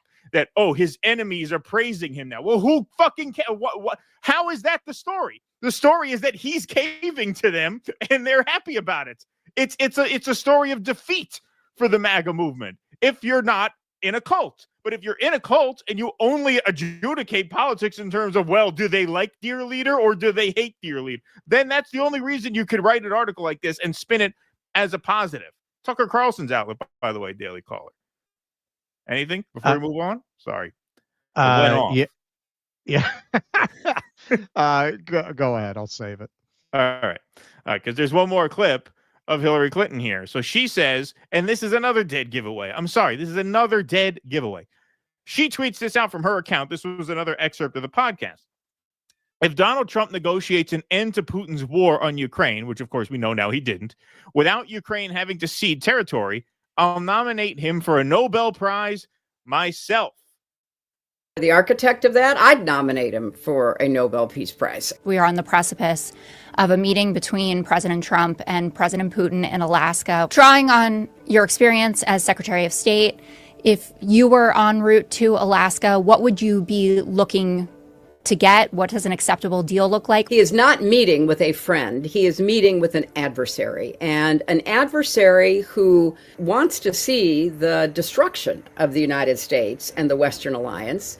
But if he could bring about the end to this terrible war where Putin is the aggressor, invading a neighbor country, trying to change the borders, if he could end it without putting Ukraine in a position where it had to concede its territory to the aggressor, had to, in a way, validate Putin's vision of greater Russia, but instead could really stand up to Putin to make it clear there must be a ceasefire, there will be no exchange of territory, and that over a period of time, Putin should be actually withdrawing from the territory he seized in order to demonstrate good faith efforts, let us say, not to threaten European security. If President Trump were the architect of that, I'd nominate him for a Nobel Peace Prize. Okay. So, look, I mean, this is how dense these people are. So, the storm has arrived. It says, LOL. As all of her corruption is being declassified, Hillary Clinton is now suddenly talking about a Nobel Peace Prize for Trump. Someone is trying to get in his good graces. Too late. Okay. Idiot. The reason she said that is because she knows there is zero chance of Trump negotiating a peace that has Russia, not giving or that has Ukraine not losing any territory. Right. She knows the odds of that happening are zero. Right. That's why she said if Trump could broker it, she would give him a Nobel Prize, because she knows the odds of that are zero, which just indicates how craven and evil a person she is. That she's basically admitting in that yeah, Ukraine can't possibly win the war. That Ukraine is going to have to basically cede territory in the end. So what she's basically doing is very subtly and probably unintentionally giving away that, no, our plan is just endless war and death for the perpetuation of the war machine, because it's good for American, weapons manufacturers to sell, arms to Ukraine. And who cares how many men get run through a meat grinder on the front lines? That's what she's saying. The reason she's offering to nominate Trump for a Nobel Peace Prize is because she knows it's an impossibility. It's an impossibility. It has nothing to do with, she's scared now because they're investigating her, so now she's trying to get in his good graces.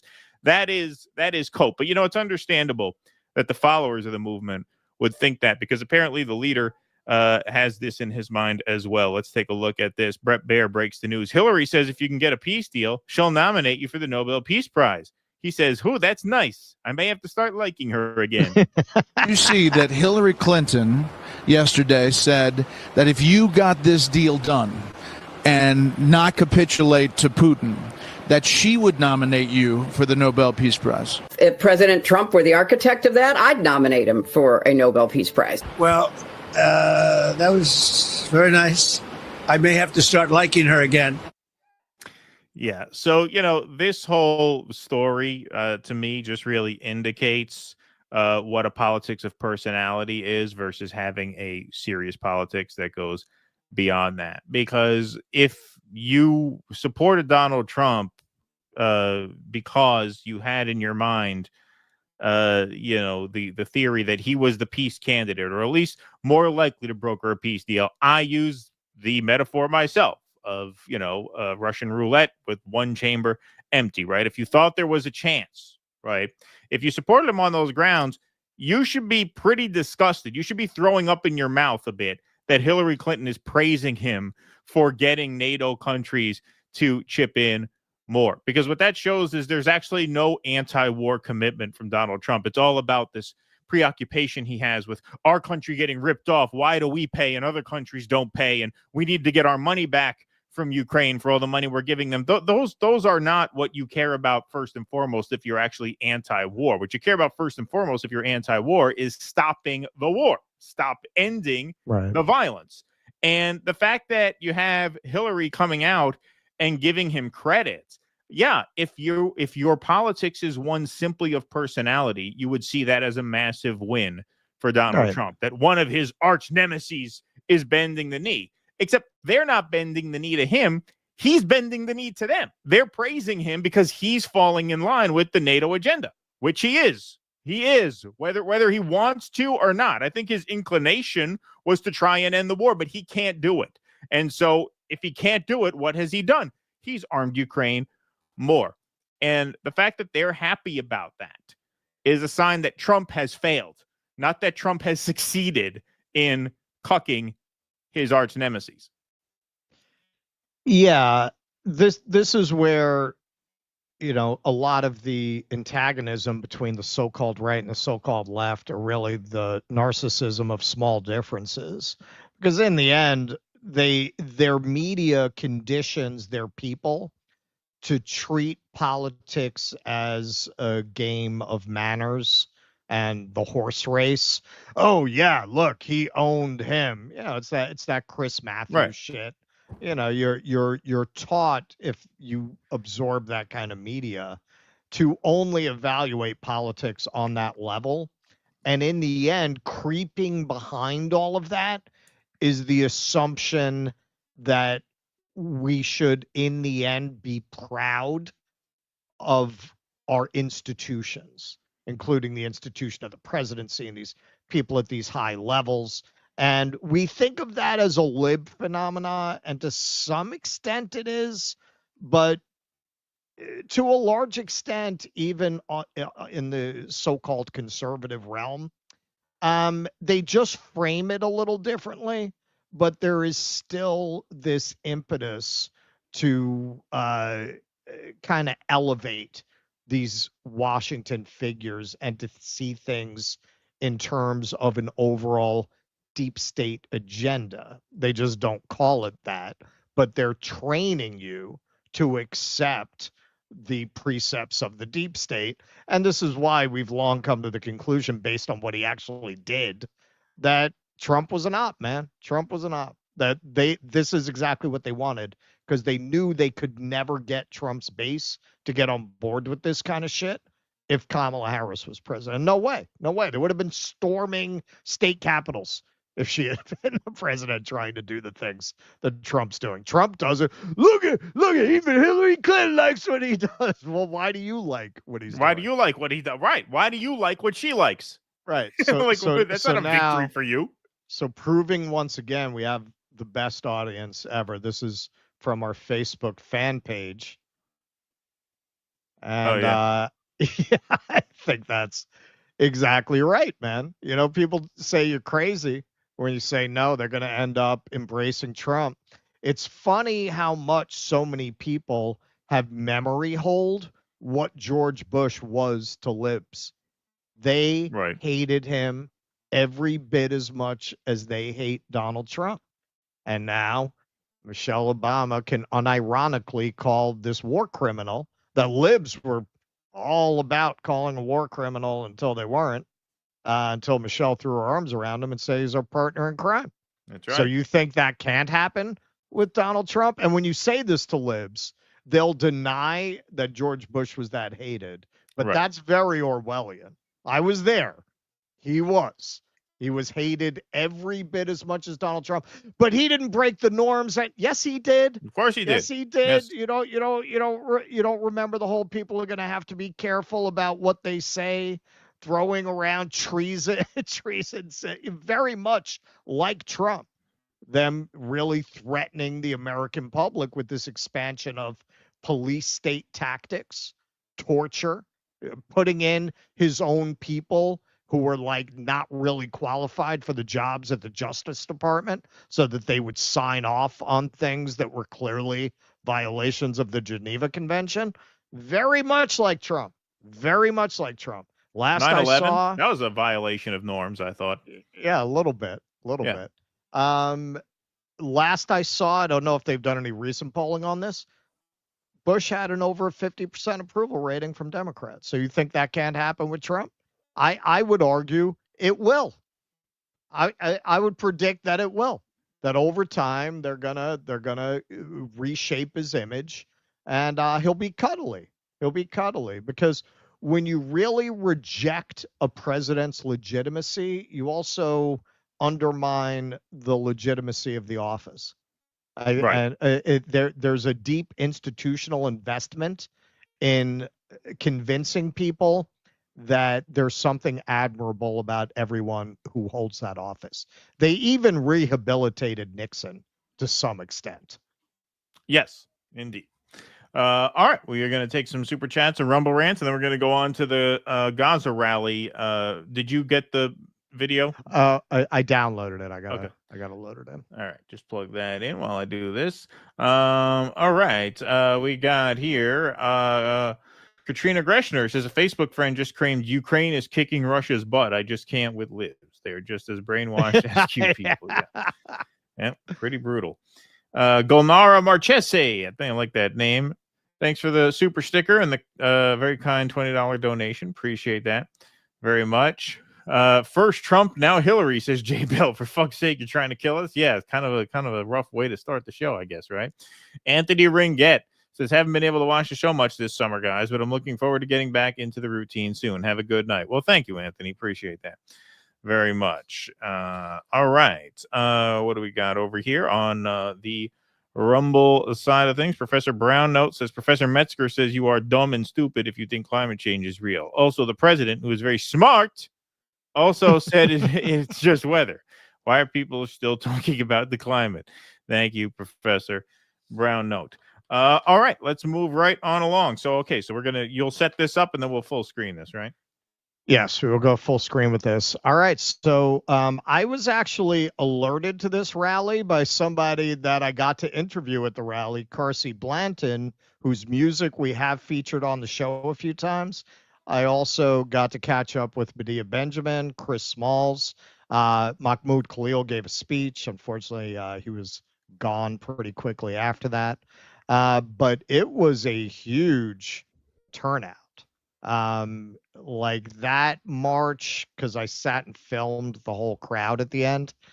That crowd was going by for a good 20, 25 minutes. Like that was thousands and thousands of people showed up for this. And it wasn't something that was announced way in advance or hugely promoted, but a lot of people came out. It was very, very encouraging.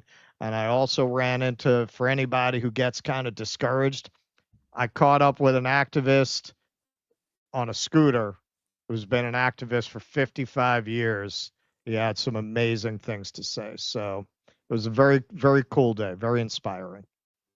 All right, so we are going to full screen this. This is about 15 minutes, so we hope you enjoy this special presentation, and we'll be back to talk more about it in about 15 minutes.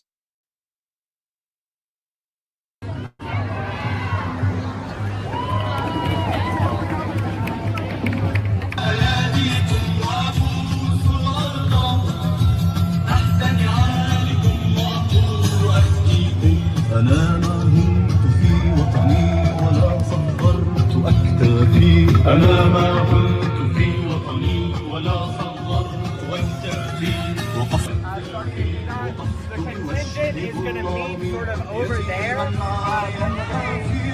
I'm with Artists Against Apartheid.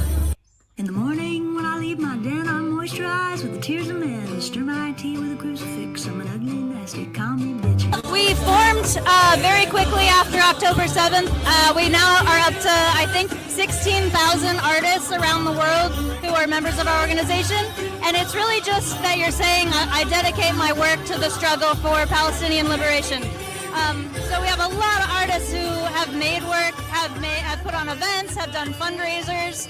A lot of artists who have performed at events like this one at protests around the world. And the goal with Artists Against Apartheid is just to remind artists that culture leads politics. And so artists can change culture, and that does change our shared future. Back in 1979, the Western world was in decline. So Ronald Reagan and Thatcher too, well, they fixed it right up. But not for you, just for rich people. Stacking the deck, that's right. Rich people with their big fat checks. Who? Rich people, they're having a ball. Rich people been fucking us all. There are professional consequences to speaking up for Palestine, and that's becoming less true, but it has been true over the last 2 years. So I think for many artists... Free Palestine! Many artists think they can't handle the economic consequences of speaking up for Palestine, and we're trying to change that. Have you faced professional consequences for that, do you feel? A little bit, but they've mostly been threats, and when I stood up to them, the consequences never materialized. So I think in many cases we have to be a little bit braver and willing to stand up.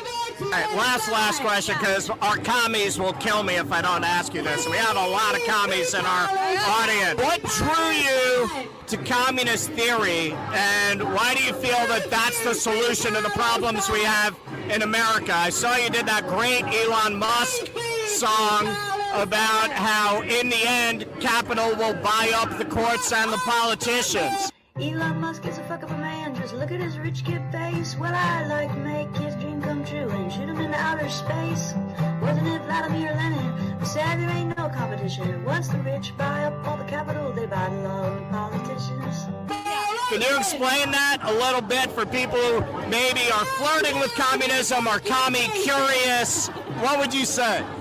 Nina Simone said it's an artist's duty to reflect the times. And I've taken that very seriously, and that's what led me to communist theory. I think we're in late capitalism, and there's a lot of intersecting crises brought on by capitalism right now. So if you're committed to the truth as a person or as an artist, it's only going to lead you to one place. And that is reading Marx and Lenin and putting it into your songs. Just inhumane thing that is being done. In what world is the killing and maiming of tens and hundreds of thousands of Palestinians is normal? In what world pulling out families out of trouble is normal? In what world is bombing hospitals into dust while patients bleed on the floor normal? And yet, Israel insists it is normal. Free Palestine! Free Palestine! Free Palestine! Free Palestine!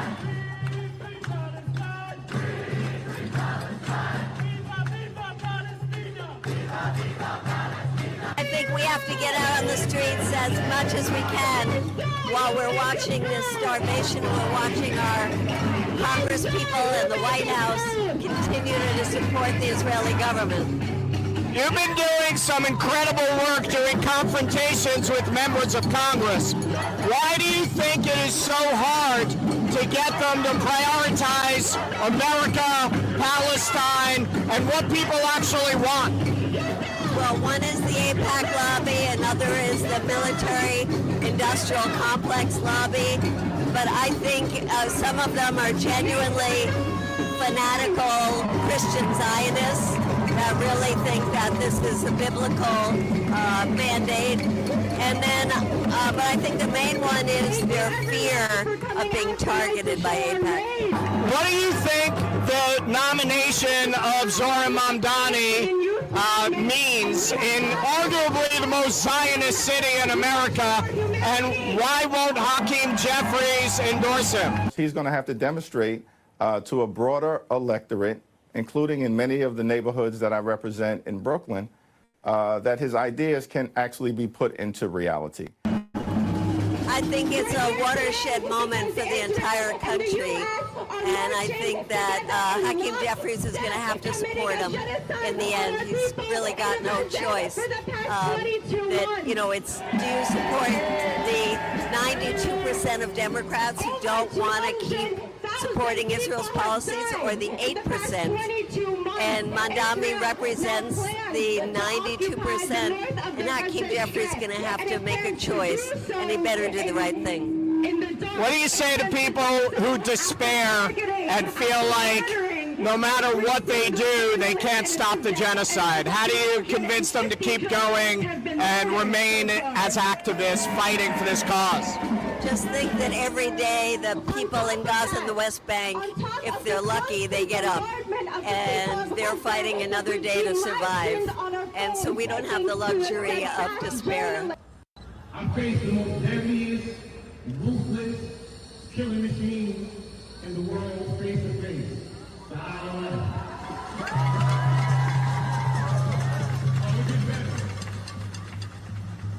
I didn't go all the way out there to be silent.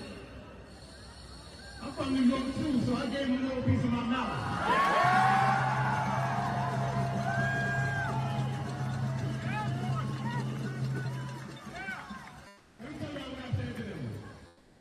Without them guns, without them weapons, you ain't shit.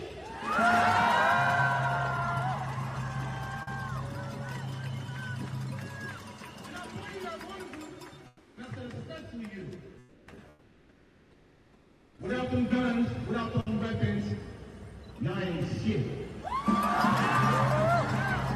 Guess what? The ILA, the Longshoremen Association, right over the bridge in Jersey. The AFL-CIO, their office is in D.C., right across the street from the White House. So what I'm asking everyone here today, and I'm going to reach out to organizations in D.C. as well, we need a national day of action against these two major unions right now.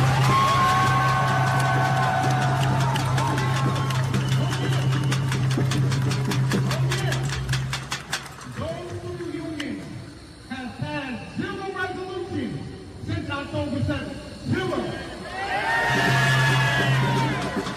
Those two unions have workers on the docks that are shipping arms to Israel for the last 22 months, every 15 hours.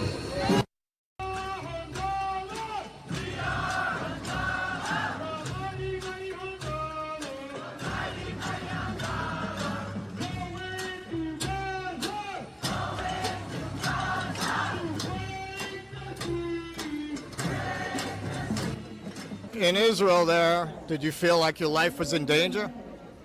Yeah, of course. I mean, obviously, as a black man, I knew I was going to be facing some risks. But once again, it's not a fraction of what Palestinians are going through. And they have killed volunteers in the past on flotillas. So, of course, I was always thinking about the possibility of not making it back home. So you recently said, yo, Bernie and AOC are out traveling the country, but they didn't say nothing to speak up for you. What do you think their purpose is? Why are they traveling the country, but they won't speak about one of their supporters being locked up? Well, I mean, honestly, they're complicit, and we already know that. Whether it's voting to send more money or whether it's not saying the word genocide for 6 months, you know, there's a number of reasons why they probably didn't support what happened to me.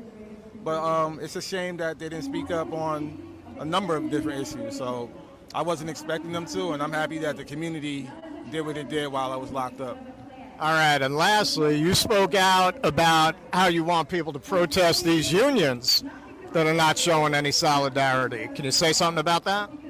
Yeah, absolutely. I mean, I'm continue calling it out that, you know, there's two major players that are involved in shipping arms and manufacturing weapons, and they claim to have these models that say, you know, injury to one is an injury to all, and it doesn't exclude Palestinian lives. So if that's the case, it's time for them to draw the line in the sand and pick a side. Whether with the working class or they're going to be with the corporate regime that's continuing to support this genocide.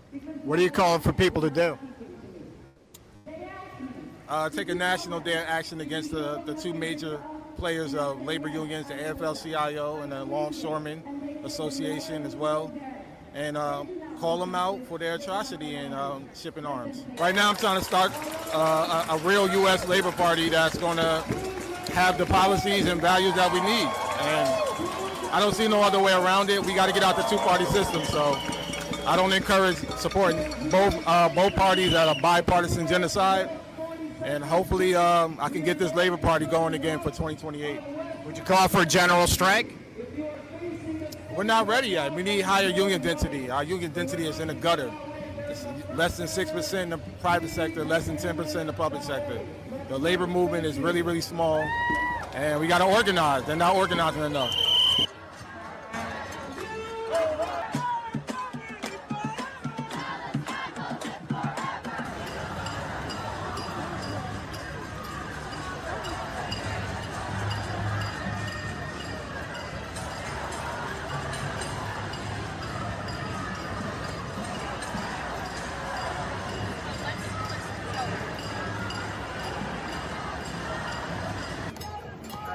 How long have you been doing protests? For 55 years.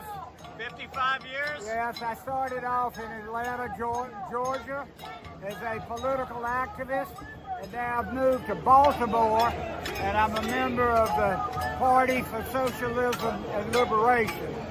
So I used to be able to run, and then I was able to walk. What was your very first protest? My very first protest was in Atlanta, Georgia, against Maynard Jackson, who was the mayor, and he was not giving the raise to the sanitation workers that they wanted, and we joined that. And I felt so empowered because I followed Martin Luther King so long, and my first street protest and activism was on behalf of sanitation workers. And let me tell you what the future is. We're going to get all the plutocrats and all the millionaires, and we're going to take them and make them be sanitation workers. So pure Maoism. Sir? Pure Mao, man. We're going to put them out in the fields. Yeah. Make them work. They'll be toilers. So let me ask you, man, you seem like a pretty jolly guy. A lot of activists get burned out. You're not frustrated? I've been burned out 7 times, but I come back. I come back. Of course we get burned out. We work with fire. We go into the fire. You know we're going to get burned out, but we can be quiet. We can have times of Sabbath rest, and we come out stronger than before. All right, so what advice would you give to young activists to keep going? Like you have 55 years. How do you make it that long as an activist? You take care of yourself, and you let your heart be broken. Don't do this work if your heart isn't broken. Don't do this work unless your soul is hurting. Don't do this work unless you've got passion and fire for the children and the adults suffering and dying right here in New York City, Baltimore, Maryland, Gaza, This America is a death machine, and they're killing. They're killing.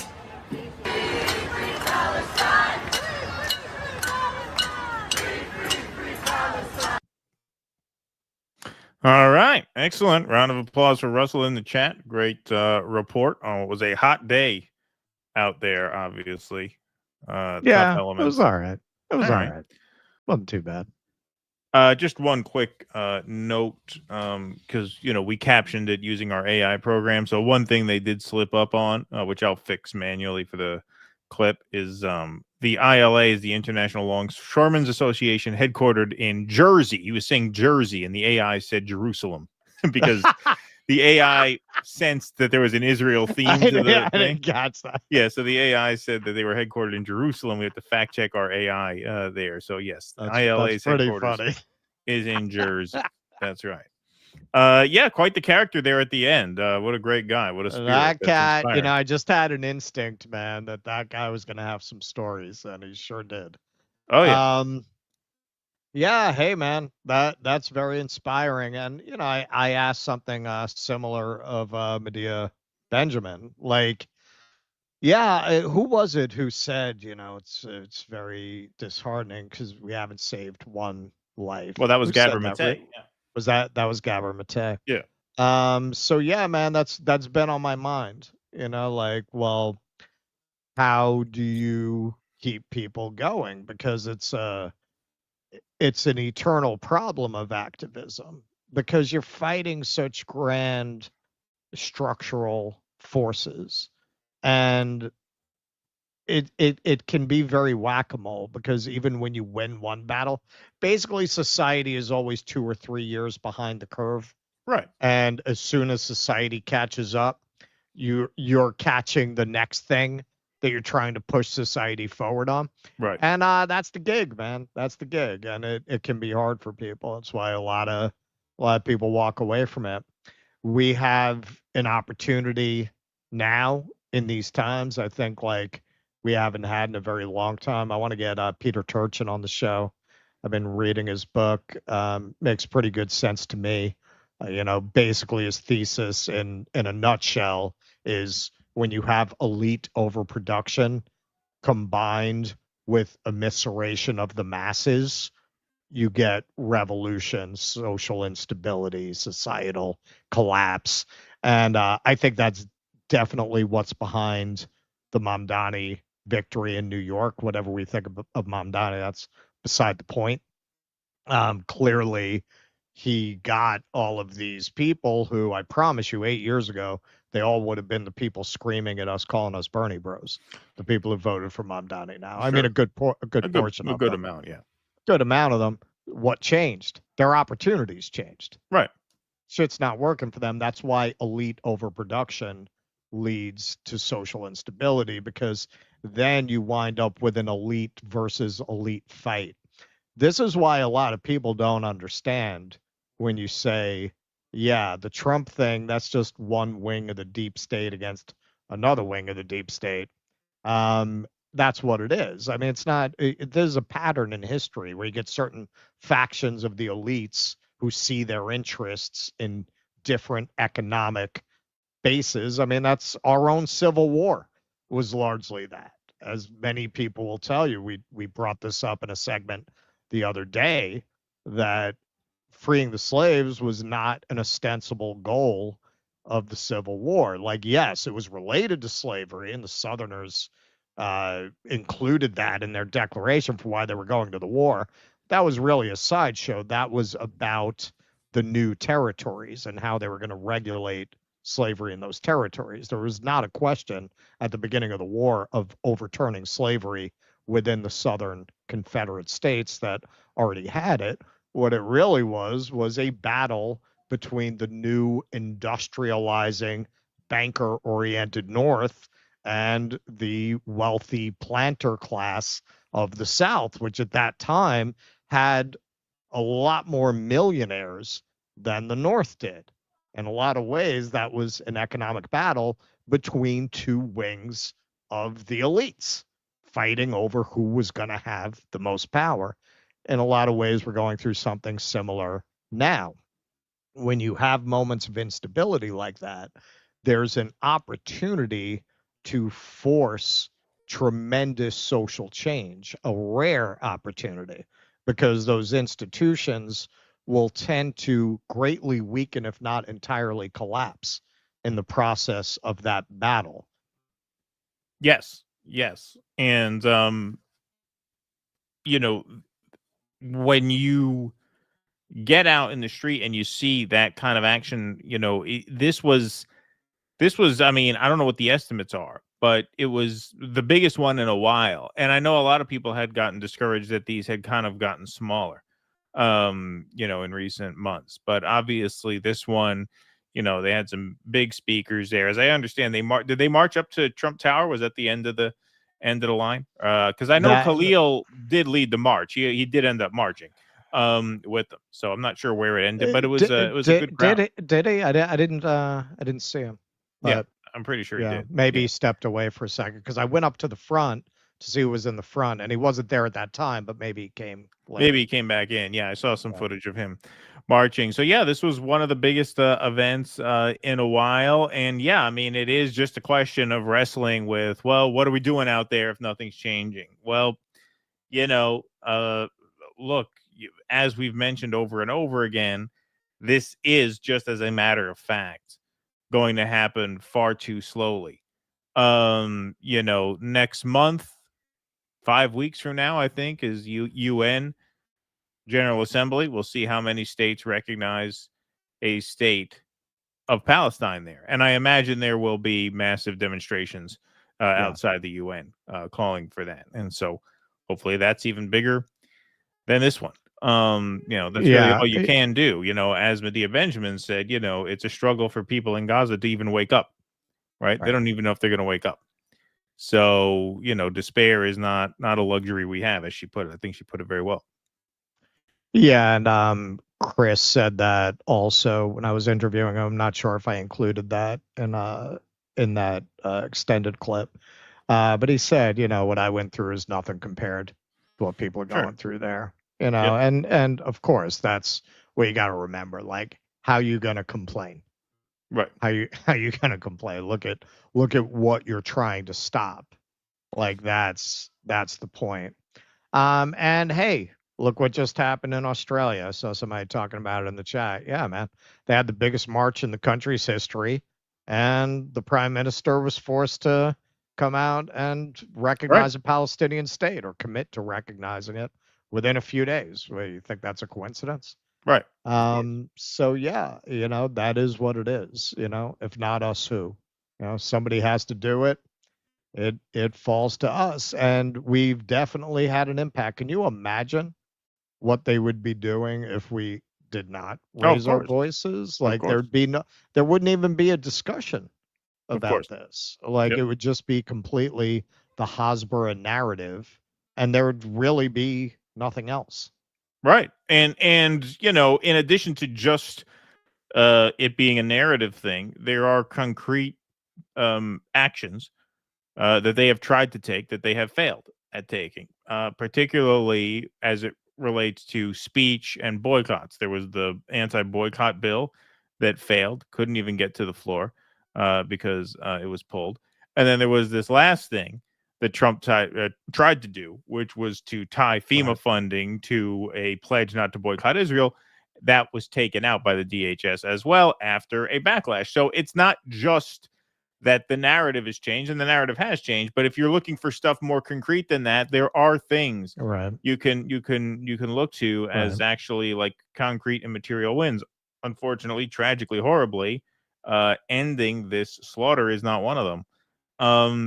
And you know, the only way that there will be justice for this is over time. And you know, that's just the fact of the matter. There's really nothing we can do about that. But what you can do is what you can do. Like what that guy says there at the end. You know, I've been coming out here for 55 years. That's all you can do, right? I mean, you have to just be kind of straight with yourself, as to say, you know, it's you know, there was I forget one of these radio guys. I forget who they were. You know, they go on a political rant and they say, look, I'm just one man talking into a microphone this is what I can do.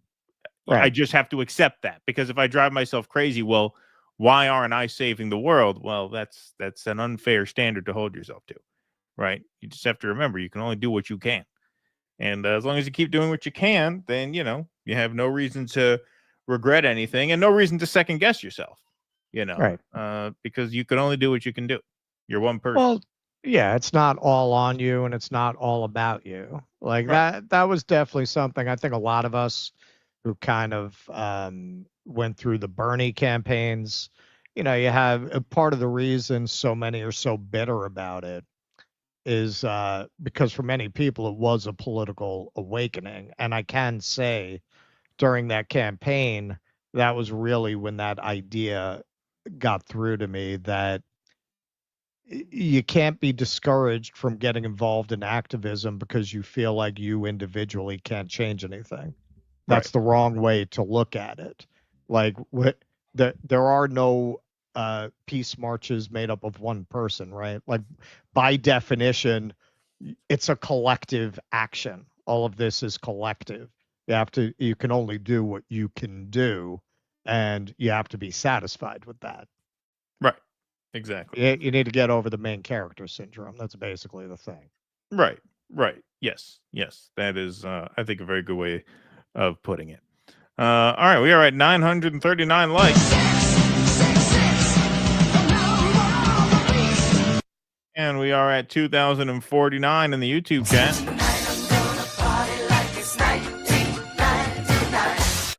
All right, we're going to move right on along here. But before we do, I want to give you guys a word from our new sponsor. It is a novel in YouTube series form, and it is called The Grifter's Bible. It's a mind-bending novel by El Shabooms, and it's now a free weekly series on YouTube with a soundtrack by Monumental Sonic Architecture. Follow the First Electric Church of Jesus Christ as they combine the bleeding edge of black patented neuroscience with the state-of-the-art Michigas to beat the Great Recession. They sell visions of God to the huddled masses of Deep Ellum, Texas, and the money pours in until the local competition, the police, and the U.S. Navy decide to put a stop to it. There's ass whoopings, car chases, and a showdown at high noon on Good Friday in Dodge City. It's a sci-fi noir. It's a picaresque thriller. It's a Western from 10 minutes in the future.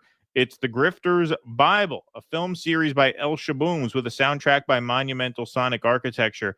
A new episode is posted every Monday at that link right there, youtube.com/@Shabooms, SHBOOMS. So go over and subscribe to that channel and follow along. I think you'll have a good time with it. And thank you to El Shabooms for partnering with us. So go ahead and check out his YouTube channel, give that a subscribe and follow along.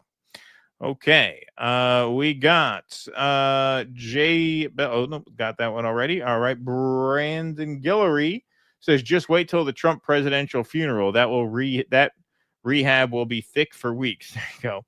Kuznetsky Bassane, thanks for the $4.99. USA has not a leverage versus China and Russia. That's correct. El Casador says 1958 U.S. debt 37 trillion versus Russia 300 million. Is the higher number better for a nation? Pretty sure Trump thinks so. Killer Hinton says, speaking of Terrence Stamp, I highly recommend The Limey.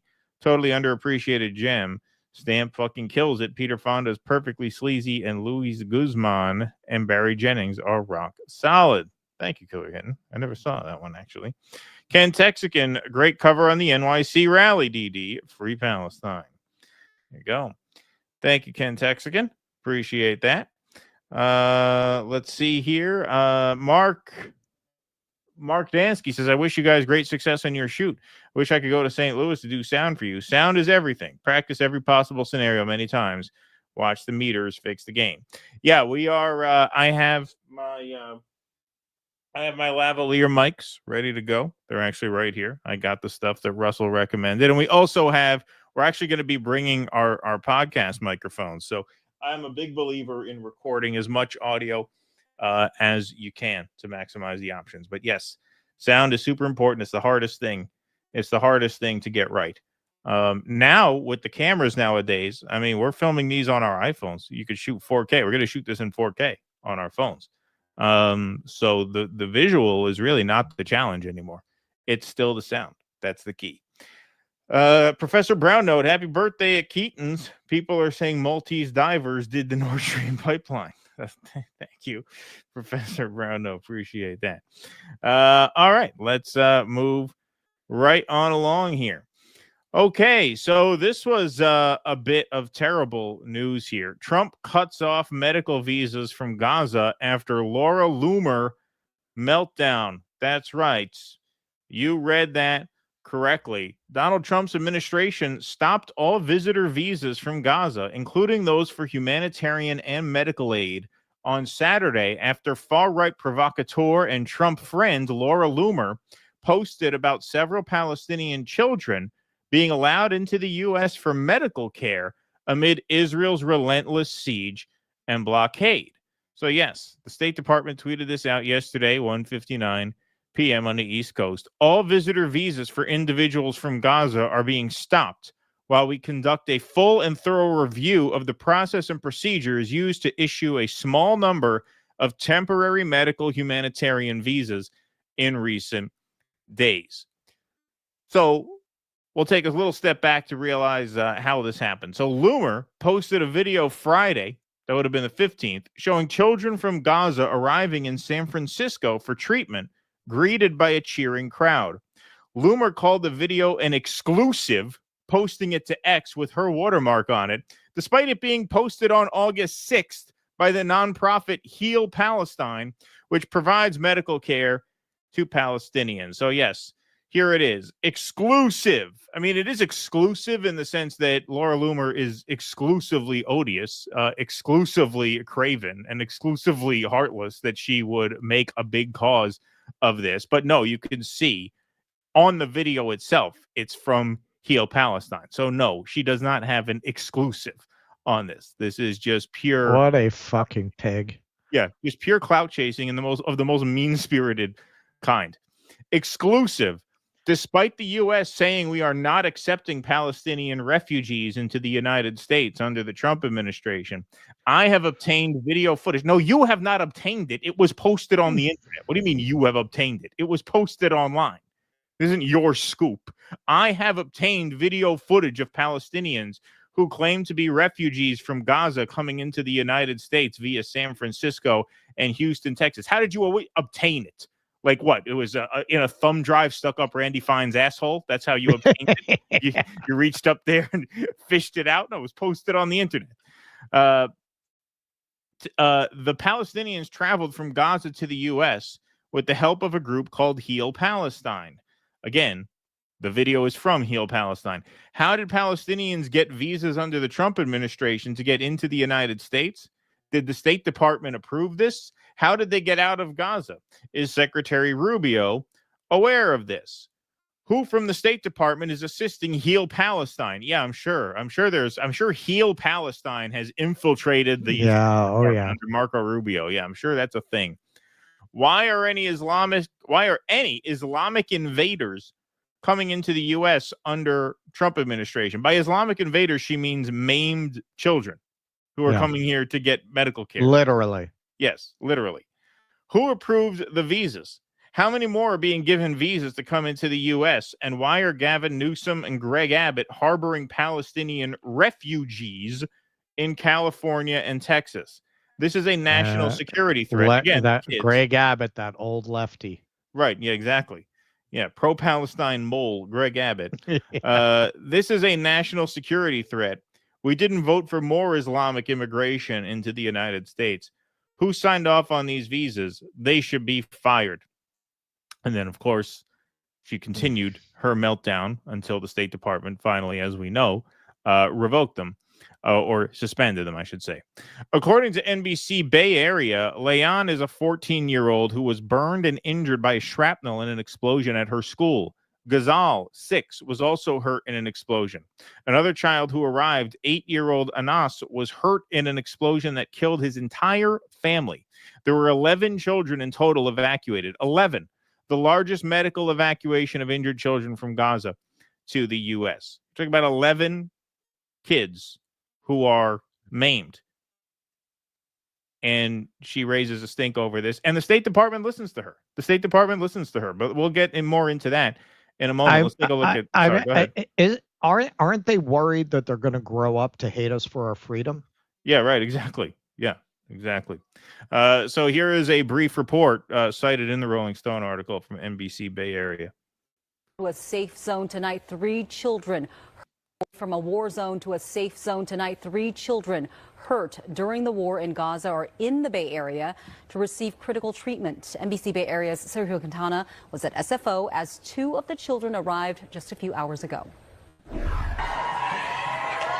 It was loosely contained pandemonium at the International Arrivals Terminal at SFO as a crowd waited to greet 14-year-old Leon and 6-year-old Ghazal from the war zone in Gaza. They are the latest children brought to the Bay Area for medical treatment by a group called Heal Palestine. Their wounds are traumatic, and the group says just getting them here for treatment was a major challenge. The logistics of getting them out is also a nightmare. So the Israeli government has to approve of their release. And so like one of the children who's coming today, he's been on a wait list to get out. He's had his medical visa since, I want to say, like November of last year. The 2 children who have arrived today and a 3rd who arrived yesterday are each going to be going to 3 separate hospitals in the Bay Area for specialized treatment. 8-year-old Anas survived an explosion that killed his father. He suffered injuries to his legs and will be treated at a hospital in Oakland. 6-year-old Ghazal was also injured in an explosion. She's headed to a South Bay hospital. And 14-year-old Leon, who was burned and injured by shrapnel in an explosion at her school, will be treated at Santa Clara Valley Medical Center. Along with their injuries, these volunteers say each child also has additional issues that will affect their treatment. Nutrition is very, very important for burn patients. So yes, she's extremely malnourished. Her burns are very, very old. Standard of care would have been to take care of these a long time ago. Among those welcoming the children at the airport, Dr. Mohammed Soubey. He's an ER doc who has traveled to Gaza multiple times to help. He actually treated 2 of these children when he was last there. He says the medical situation there has become desperate because hospitals are in shambles. And the ones that had reopened were running on bare minimum fumes. So really our focus was damage control. How can we just save the person for the next day? According to Heal Palestine, they've been able to evacuate 37 children from the conflict zone since January 2024. Each child will be treated, rehabilitated, and eventually will return to the region. At San Francisco International Airport, Sergio Quintana, NBC Bay Area News. Okay, so the article continues. These children could not wait. Dr. Zina Salman, pediatric oncologist and co-founder of Heal Palestine, said in a statement, their lives are at stake, and this mission is about giving them a future. After the children receive medical care, they will go to Egypt, where Heal will continue to support them, the organization said. Heal has evacuated 63 injured children and 148 people total as of August 4th, according to its website. Andrew Miller, former U.S. Deputy Assistant Secretary of State for Israeli-Palestinian Affairs, posted on X that the State Department's move reflected prejudice. So he tweets out in response to the State Department suspending these visas, I dealt with such cases during the Biden administration. No one leaves Gaza without Israel's approval, and everyone's vetted through U.S. databases. Any security risk is negligible. This is a rank ethnic religious prejudice. Denying sick people critical medical care is cowardly and depraved. So what he points out is that people are already vetted before they leave. Right. And we're talking about kids. You saw them. What are you even talking about vetting? Right. What the fuck are you even saying? And these are the Israelis. Yeah. These are they've been approved by the fucking Israelis. And the what are you talking about? Oh yeah, no, they're sleeper cells, right? Yeah. They're gonna let the whole Hamas Central Command come over here. Yeah, just absolutely unhinged. But when you're a bottom feeder like Laura Loomer and your followers are absolutely dumber than dog shit, this is great engagement farming for you. I mean, she milked this for everything she could. So, breaking. This was 5 minutes after the State Department announced suspension of visas. What is this pig's job? She just does this kind of influencer thing? She's a journalist. I guess. That's She's a journalist okay. who gets exclusives. By exclusive, she means she looks on TikTok steals and people's watermarks stuff, videos and says it's an Yeah. exclusive. Yeah. Following the release of my reports yesterday exposing flights of Gazans, she keeps putting Gazans in all caps, arriving at airports all across the U.S., the State Department just announced that all visitor visas for individuals from Gaza are being stopped, while the U.S. State Department conducts a full and thorough review of the process and procedures used to issue a small number of temporary medical humanitarian visas in recent days. This is fantastic news. Thank you, Secretary Rubio, for your prompt response to this invasion of our country by NGOs that have been accused of being pro-Hamas. Once again, the Israelis vetted the people. The Israelis vetted them. They ran them through American databases. And third, as once again, they're kids, they're children. You're talking about a 6-year-old, an 8-year-old, a 14-year-old. Hopefully, all Gazans will be added to President Trump's travel ban. There are doctors in other countries. The U.S. is not the world's hospital, he insists. So, you know who loved this? Randy Fine says, breaking. Yeah. Donald Trump and Marco Rubio have immediately halted visas to Gazans that were being issued by deep state actors. Again, Israelis. Okay? While we get to the bottom of how this national security risk was allowed. Once again, vetted by the Israelis. Massive credit needs to be given to Laura Loomer for uncovering this and making me and other officials aware. Well done, Laura. So you think Laura Loomer, might just take the win. But no.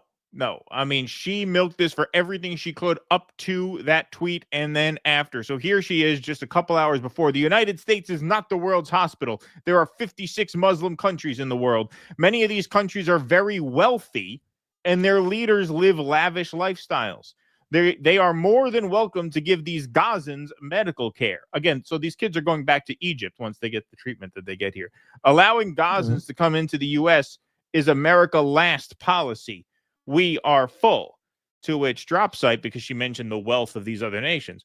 So Dropsite News replies to her, your taxes aren't funding the care for these Palestinian children. Heal Palestine brings severely wounded children from Gaza to the U.S. entirely through private support. Donations fund their travel. American hospitals treat them for free, and volunteer host families care for them here. The only role of U.S. tax dollars in the picture is the costly review the State Department will now be forced to conduct because of a deranged racist ravings to block children from life-saving treatment. Exactly. It's going to cost more money to do whatever they say they're going to do now while they review things and suspend these visas than it costs them to bring the kids here. So she replies, moronically, there are doctors in other countries. Again, they send these kids to other countries. We're not getting all of them. It is a national security risk to import Gazans to the U.S. Heal Palestine can send the Gazans to other countries for medical care. We didn't consent to more immigration from Islamic terror hot zones. Again, children vetted by the Israelis. And again, a lot of Americans didn't consent to a genocide being perpetrated in their name, which would With have their avoided tax this whole dollars. thing. If you want to Which talk we about actually tax are dollars, paying for. yeah. Right. You want to talk about tax dollars, and you want to talk about which countries have spare money lying around and which ones don't. These are actually our tax dollars funding this. The Gazans can get medical care in another country. So Dropsite replies to her, the only people entering on temporary humanitarian visas before you forced a suspension were severely wounded Palestinians, burned children, and amputees, life-altering injuries from U.S.-supplied bombs. Donate to Heal Palestine below. So, yes, go and check that out, healpalestine.org. I hope they get a boost in support from all of this. I hope that is the silver lining. But, okay, so here she is. This is the morning after, right? She's won. Right. The State Department has, within minutes of reading her initial, meltdown, they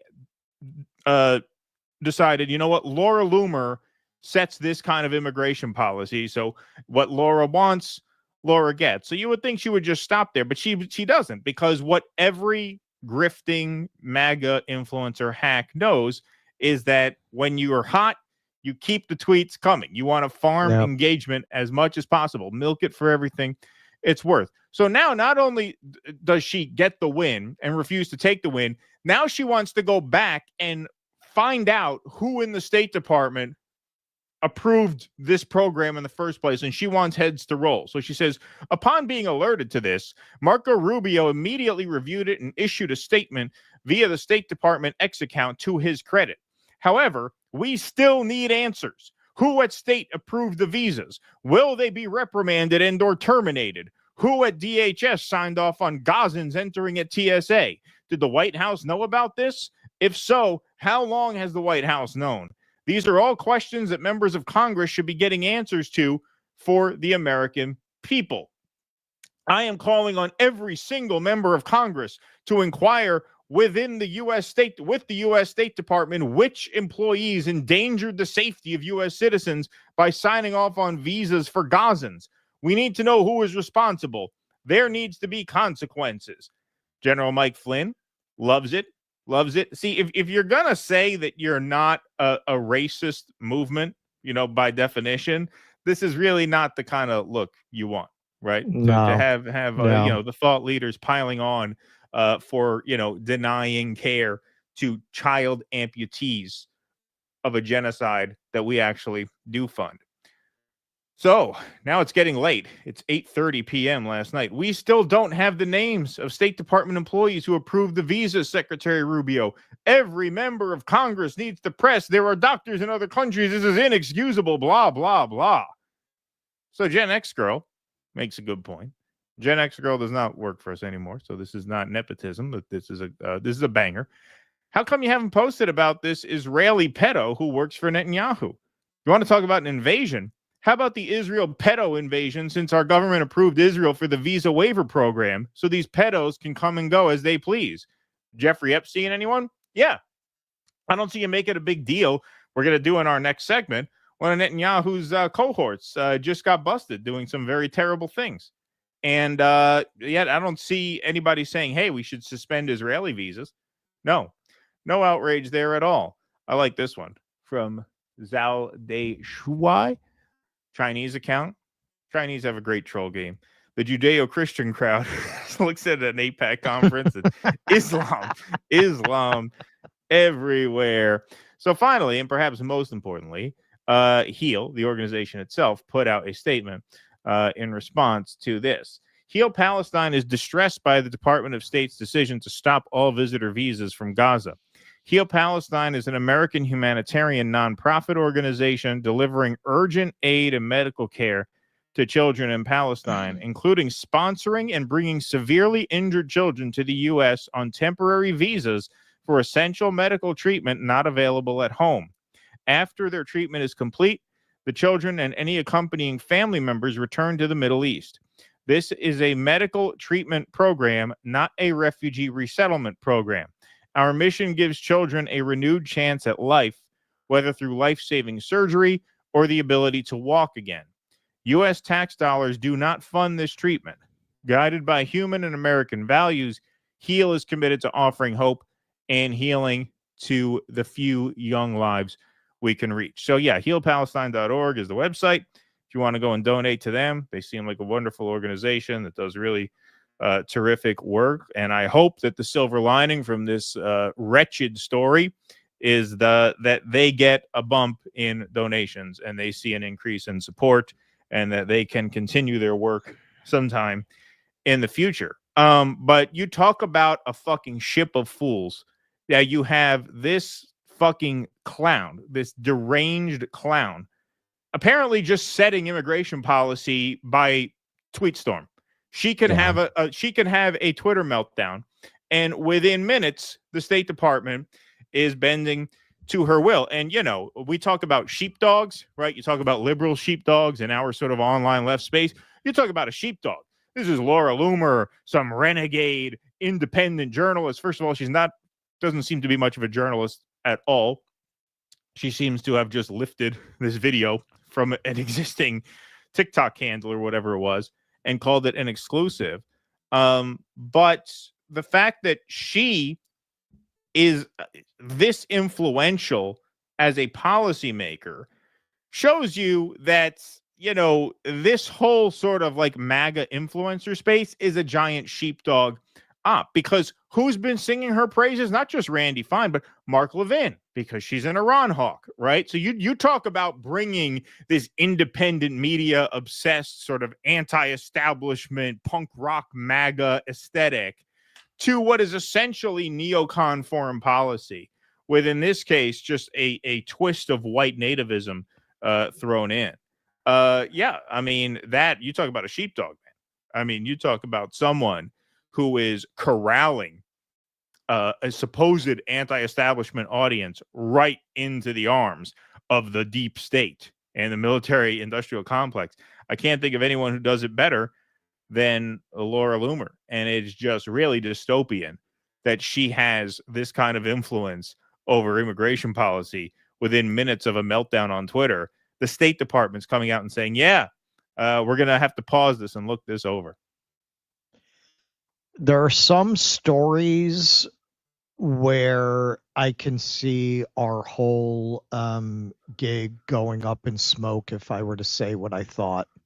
Right. This one's very hard for me to even comment on. I am so furious at everything you just put out there in that presentation. If we were on Rumble, I would say very different things than I'm going to say. I can't say like 9 out of 10 things I want to say about this. I mean, these people are really just the scum of the earth. Can you even imagine taking glee in stopping maimed children from getting medical treatment to what? Get clicks? To boost your profile? These people are just the absolute scum of the earth. And as a people, I know most Americans don't support this. And hey, most people are too sick and tired and overworked to even be keyed into these conversations. They're not even aware. Most people are not living online in that way. But hey, people need to speak up about this, because if you're coming from those cultures and looking at this, what would you say about a culture that did this? Like, when you say, wow, those people really deserve the worst, would you single out the particular people? Or would you say, well, that country must be pretty sick because that person has a platform, like that person is making a living from an audience? If you found out like a country did this, like sent back maimed and wounded children, becomes some fruitcake on their social media, went on a racist tirade, what would you think those people deserve? Remember that next time you hear they hate us for our freedom. That's what I was thinking about. Okay, so you're gonna, assuming these people, these children are fortunate enough to live to be adults, what do you think they're going to think of this country? And then you're going to think, well, they hate us for our freedom? No, maybe they hate us because this sick, deranged, pestilential nation funded what happened to them, provided the weapons to do that to them. And then when this organization, without it costing the government or these people anything, tried to put a Band-Aid on a machine gun wound and do a little bit of good for them, some sick, deranged piece of garbage goes on a rant on X, and the whole State Department changes policy because of it. What are they going to think about this country in the future? Do you think that doesn't create terrorists? You think that doesn't create people who want to hurt Americans, no matter? And then they're going to come and tell you they hate us because of our miniskirts. No, they don't. They hate us for very valid fucking reasons. You know, I was talking to somebody yesterday, was saying, well, you know, there are Muslim extremists. Sure, we elevated them. That whole region was going socialist after World War II. Oh, well, the yes, MI6, obviously. the CIA got together and made sure to destabilize that region and to elevate autocrats, because you can control an autocrat in a way that you can't control a government of and by and for the people. We didn't want that. We didn't want democracies in the Middle East. We made sure that they could not govern themselves. And then we used the fact that they have these kinds of governments as evidence of their inherent inferiority. Yes. So yes, of course, there are a lot of secular in Iran. In Iran, there are a huge number of secular people. That was people will always point out, yes, Iran before the revolution. Well, why did they have a revolution? Because we installed this Shah. Yes, they were using the Ayatollahs as leverage to get rid of the Shah without thinking that they were going to end up taking over the country. Yes, Iranian society was a pretty secular society, and to a large extent still is. But how did we get there? Americans think, history started the day that people actually reclaimed their countries. That's the day that history started. Oh, why do they hate us so much? Well, there were decades of history leading into that. You look at something like this, and I don't know, man, I don't think we're going to, as a nation, be in the position we're in today in 10 years, in all honesty. But if we are, and these countries are full of people that hate us and want to attack us, just like George Bush, man, they're going to go up there on stage. You're going to have some American president, probably a Democrat who makes Donald Trump look like a lefty, is going to go up on stage and tell you they hate us for our freedom. They hate us for our freedom. They don't hate us for our freedom. They hate us because we've earned their hatred.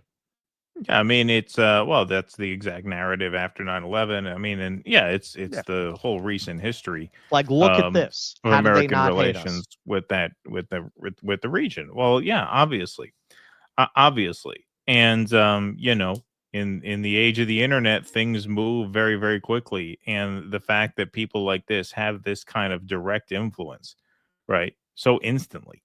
I mean, within a few hours, they're looking at it. Insane. And you don't bother Insane. you don't bother looking into it at all. You don't bother looking, because they obviously didn't, right? They obviously felt, hey, you know what? It's in our interest to make her happy. Why? Who is she? There's a million other influencers that you piss off every day with the Epstein thing, Right. with the Sure. fucking Israel shit, even with the Ukraine stuff, right? I mean, they have burned a lot of even Alex Jones is upset with a lot of things they've done. So what is it about her? Why is it that within minutes of her having a meltdown, you are taking this action, clearly not looking into it much at all? If you did, you would know what that former deputy secretary of state or assistant, whatever he was, whatever his title was, he said all of these refugees, and they're not refugees, they're on temporary visas, all of these people are vetted in Israel by the Israelis, which means there's no threat at all. Obviously Right. no threat at all. You're Right. talking about kids. What do you think they're going to do? They're going to come here and start shit while their kids are getting treated for, amputations or surgeries? Yeah, no, that's what they're going to do. They're going to come over here and try and overthrow the United States while their kids are getting life-saving surgeries. I mean, it makes no sense. There's never been an incident with anyone we've taken in. There's never going to be. It's They're insane. children. Racist They're paranoia. children in wheelchairs. Yeah. No, She's arguing look. because their mothers come over with them. If their parents are alive, the one kid, his whole family was dead. So who'd he come with? They have people who take them in here, who care for them while they're here, and then they go back to the region when they can. That's it. It's as simple as that. On that level, it's interesting. You got a tactic of sheepdogging on the liberal side, and because the liberals tend to be more upscale, that sheepdogging is all about a kind of elitist cultural signaling. It's all about adopting a kind of very rarefied vernacular to show that you're one of the elect and one of the educated people. It's a very different approach. Because the MAGA people tend to be more poor and overworked and down at the heels, the way that they control their minds, the way that they hypnotize them, is by throwing out all of these rage bait concepts that give them an illusion of control. It's all about an illusion of control. We stopped it. We stopped it. That's a big running theme. We stopped. CFPB gone. We didn't get to that tonight. We'll do it on Tuesday. Yeah, they stopped the rewards agency. Now the banks can rape me again. Yeah. And then, people who watched our show when we would excoriate the libs because they were in power, they get upset that we'll excoriate them in the same way because they don't realize they're the same. Like, we didn't like them and we don't really like you. Like, it's not about ideology. It's about mindlessness. It's about being just completely mindless. I mean, it's somewhat about ideology, but both of those ideologies are really rooted in mindlessness. It's just all about you being the cat that they're throwing a ball of yarn to keep you busy. They throw a different kind of yarn depending on what kind of cat you are. Right. Exactly. Landrew, thanks for the $100, Landrew. That's very kind of you. Let's have a cowbell for Landrew. Thank you very much, my friend. Says, one day we will share coffee in the new Palestine now that Israel has destroyed itself. Norway, the largest country fund, has divested from the genocide Israel. Free Palestine. Censorship. Sorry, no, that's okay, Landrew. I see what you're doing there. Yeah, their sovereign wealth fund is the biggest in the world. I think it's up to something crazy now. I think it's like $2 trillion or something. Who is this? Norway. And they just divested from Israel. So good on Norway. Absolutely. Charles Gracia says Laura Loomer has got to be giving Trump some incredible BJs. Any other explanation for her disproportionate influence? That's the rumor.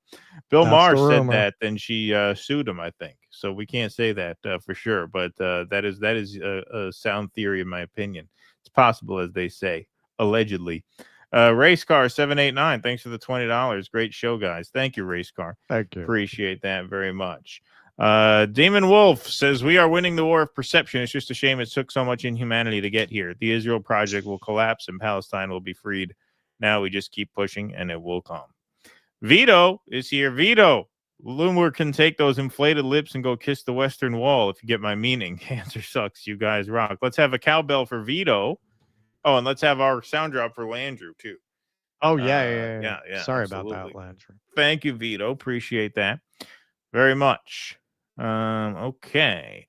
All right. I am Landrew. Landrew is dead. All right. Awesome. Kano says, St. Louis native here. I'd love to get a selfie with you guys at some point while you're in town, as you're my favorite source for political commentary. I sent you an email. Let me know. I will email you back. I will get you back. I don't want to announce where we're going to be and when, lest any wackos are watching. But I'll I will send you an email. Do have it. I don't want Gavin's mom to track me down. Yeah, exactly. Yeah. EO Shush, in the event that evil sea whore mine, she didn't get the win. She won't see it as a win until they kill all Palestinians. I was so good in that segment. I didn't even use the C word. Do you know how much I wanted to use the C word? I know. Like, I don't get the clip demonetized. That's right. He was on his best behavior. All right. What do we got here? Jake, can we please do our scroll, please?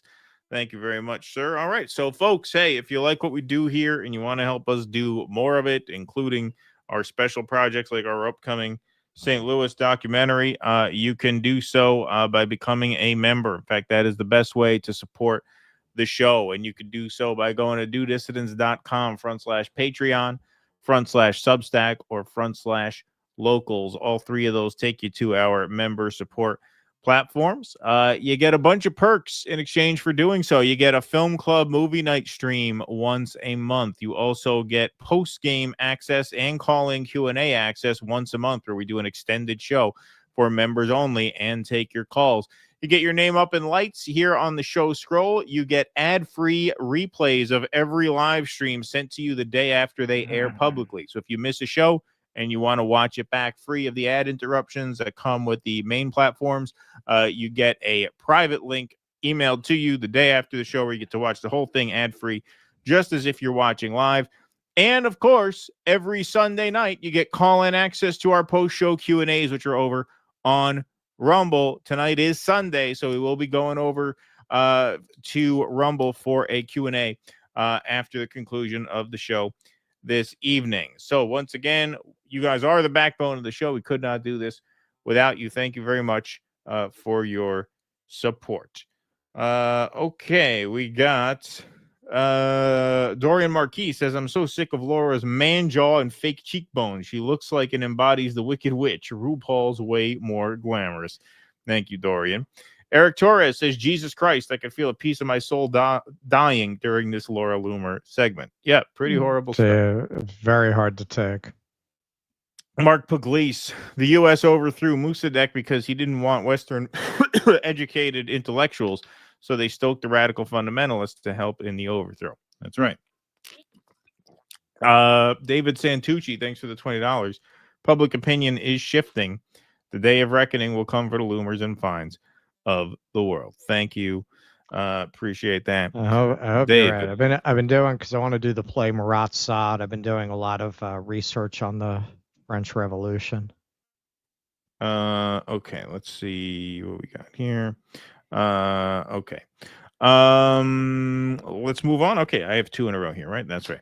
All right, folks. So this is a bit of a lighter story here. So let's take a look at this one. Hey, Kash Patel has a lead. Kash Patel has a lead on a deep state actor. FBI Director Kash Patel tweets out, the FBI arrested this individual last night. He has been charged with felony assault on a federal officer. That's right. Hoagie Gate. What did he do? Well, he got really drunk, and then he went to get some munchies at Subway and then decided to throw a sandwich at a federal officer in D.C. I love you, but you are not serious people. There he is. Throwing the sandwich and then running away. Oh, my God. Well, I'm glad they got him. I feel a lot safer. Yeah, definitely. Yeah, the replay, there it is. And they all run after him. Oh, boy. Oh, boy. About your war or your president. So the angry Alaskan tweets, of course, the meme play was fun with this one. Sandwich throwers arrested 1, Epstein clients arrested 0. Yes, very sad. Anyway, where are the Epstein files? Decensored News has their fun arresting elite child sex traffickers and pedos. No thanks. Arresting sandwich throwers. Captain Intrigue. Epstein killed himself with the picture of Kash Patel with, of course, the Star of David symbol on his headdress there. But he was actually the second most ridiculous in government. This is really one of the most ridiculous tweets you'll ever read. This is from Pam Bondi. If you touch any law enforcement officer, we will come after you. I just learned that this defendant worked at the Department of Justice. No longer. Not only is he fired, he has been charged with a felony. Doesn't look like those charges are going to stick, by the way. He has a hearing set for next month, but they've already been classified as, excessive because the guy was clearly drunk. And this is a disorderly conduct charge. I mean, maybe there's a fine. I mean, you shouldn't throw a sandwich at people. You shouldn't throw food at the cops. But I don't know if that's punishable by 8 years in prison. I don't know. That would be a little excessive to me, I would think. But this is the kicker. Okay, so she's saying because he worked at the DOJ, right? She says, this is an example of the deep state we have been up against for 7 months as we work to refocus DOJ. She actually says this guy is the deep state. Wow, what a twist.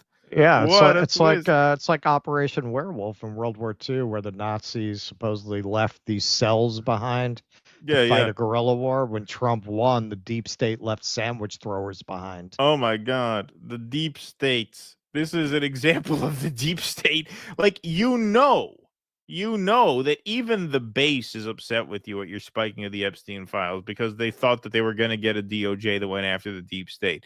They know you've betrayed them on that promise. Now you're going to insult them further by what? Because this guy worked for the DOJ, you're actually going to go and say that the sandwich guy is the deep state? Yes, she is. Yes, she disrespects you that much. This is an example of the deep state that we have been up against for 7 months as we work to refocus DOJ. You will not work in this administration while disrespecting our government and law enforcement. So Gen X girl replies, Epstein files don't exist. Man throwing a sandwich, deep state. Yes, Savvy Sam says the deep state is Epstein and his buddies. You're full of shit. That's right. But the pick-me of all pick-me's, Matt Van Swole. I mean, you talk about a fucking ball licker. The deep state is real and needs to be absolutely crushed. It's an honest reply to her. It's honestly insane that the DOJ has people like this working there. There are so many people working against Trump, even in his own administration. No one voted for that. Wow. So Matt Van Swole takes the bait and actually takes that seriously. Pretty remarkable. Shouldn't he be hanging around a junior high school like the rest of the administration? Yeah, right. Exactly. So Johnny MAGA got some footage breaking the deranged liberal who harassed and threw a sandwich at an FBI agent taking part in Trump's crime crackdown was a DOJ employee. He has been fired and now faces felony charges. You see these fascists right here? Fuck you, fuck you. Okay, so he has some footage of this guy acting out before throwing the sandwich. As you can see, just clearly, a drunk asshole. Fascists right here. In our Fascists? Fuck you. Fuck you, fascists. Shame. Clearly kind of wasted. Shame. Oh. Back up.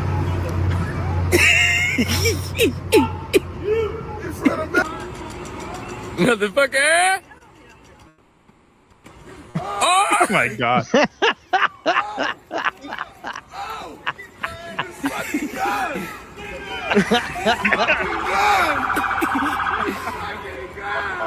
Oh my God.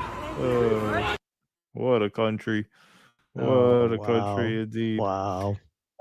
So here, I mean, tell me if you could tell the difference between this news report and an Onion production, right? I mean, it is really, what's the saying? Truth is stranger than fiction. So let's take a look at some local news, WUSA 9, about this, and we'll get some more developments on the case against the deep state. Former Department of Justice employee accused of tossing a Subway sandwich at a federal officer was back in court today. Yeah, 37-year-old Sean Dunn was released without having to post bail. And you might remember the whole thing was caught on camera and then posted to Instagram. Prosecutors say they're now pushing for felony assault charges, which come with some serious time. We get the latest from Matt Gregory. It's the seriousness of the charges leveled against Sean Dunn that makes the judge's decision so unusual. When you're talking about a felony assault charge in federal court that could put someone in prison up to 8 years, normally you wouldn't see a defendant get released, certainly not on their own recognizance. But Sean Dunn's attorney says this was... means he didn't have to post bail. They just let him go because they figured he was not a threat since he was clearly wasted and threw a sandwich. The legal victory for him, and she has questions about how the arrest happened last night.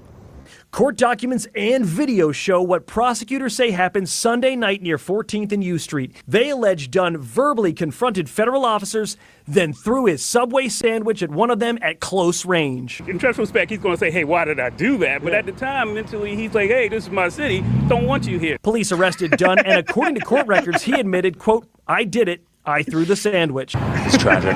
He appeared in D.C. Superior Court Monday where a judge released him. But on Wednesday, federal prosecutors issued a new arrest warrant charging him with felony assault in federal court.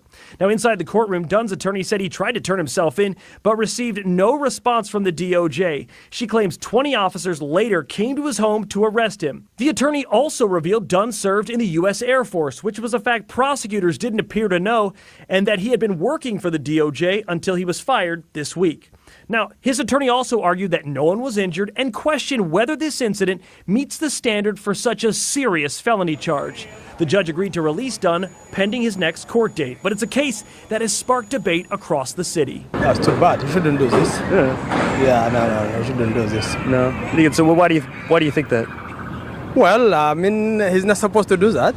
It's against the law officers. So now Sean Dunn is due back in court on September 4th for his preliminary hearing in federal court. Outside of the federal courthouse in D.C., I'm Matt Gregory, WUSA 9. You're not supposed to do that.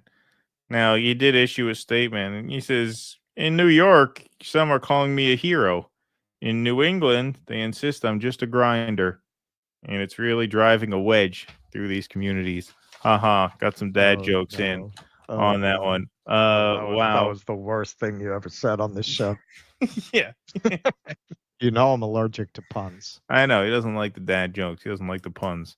But yeah, what a story. Well, they are draining the swamp. They are cleaning out the deep state after all. We just, we were looking in the wrong place. That's the thing. We were looking at Epstein Island. We were looking in Israel. We were looking maybe in Ukraine to see what's going on there with these boards that gave Hunter these we had a lot of bad leads. It turns out Subway is the deep state, and this bitter DOJ official after a night of drinking decided, you know what, this sandwich sucks, let me go antagonize these officers and throw a sandwich at them. Apparently that's the deep state. According to Pam Bondi. Well, actually type that. I mean, to type that as a serious tweet is amazing. That's one of the most remarkable tweets I've ever seen. This is an example of the deep state. We're fighting against, yeah. All right. Well. Yeah, this is why, I reposted a video of ICE, like they took down some brown guy on a scooter. Looked like he was probably delivering food or something. And they take this guy down like he's John Dillinger. And, people on the sides are filming and asking for ID. They don't tell you what agency they're with. They have no warrant. They're masked. And because people were really primed about the illegal immigration stuff, I mean, they were primed for years with this, right? The caravan and whatever the situation was at the border, none of this is about helping you. How do you know a thing? By what it does, in the words of Marcus Aurelius. If they cared about helping workers, why would they pass a bill that cuts food assistance and healthcare, is going to skyrocket healthcare premiums, even for people who are not on Medicaid? Why would they do that if their priority was to help workers?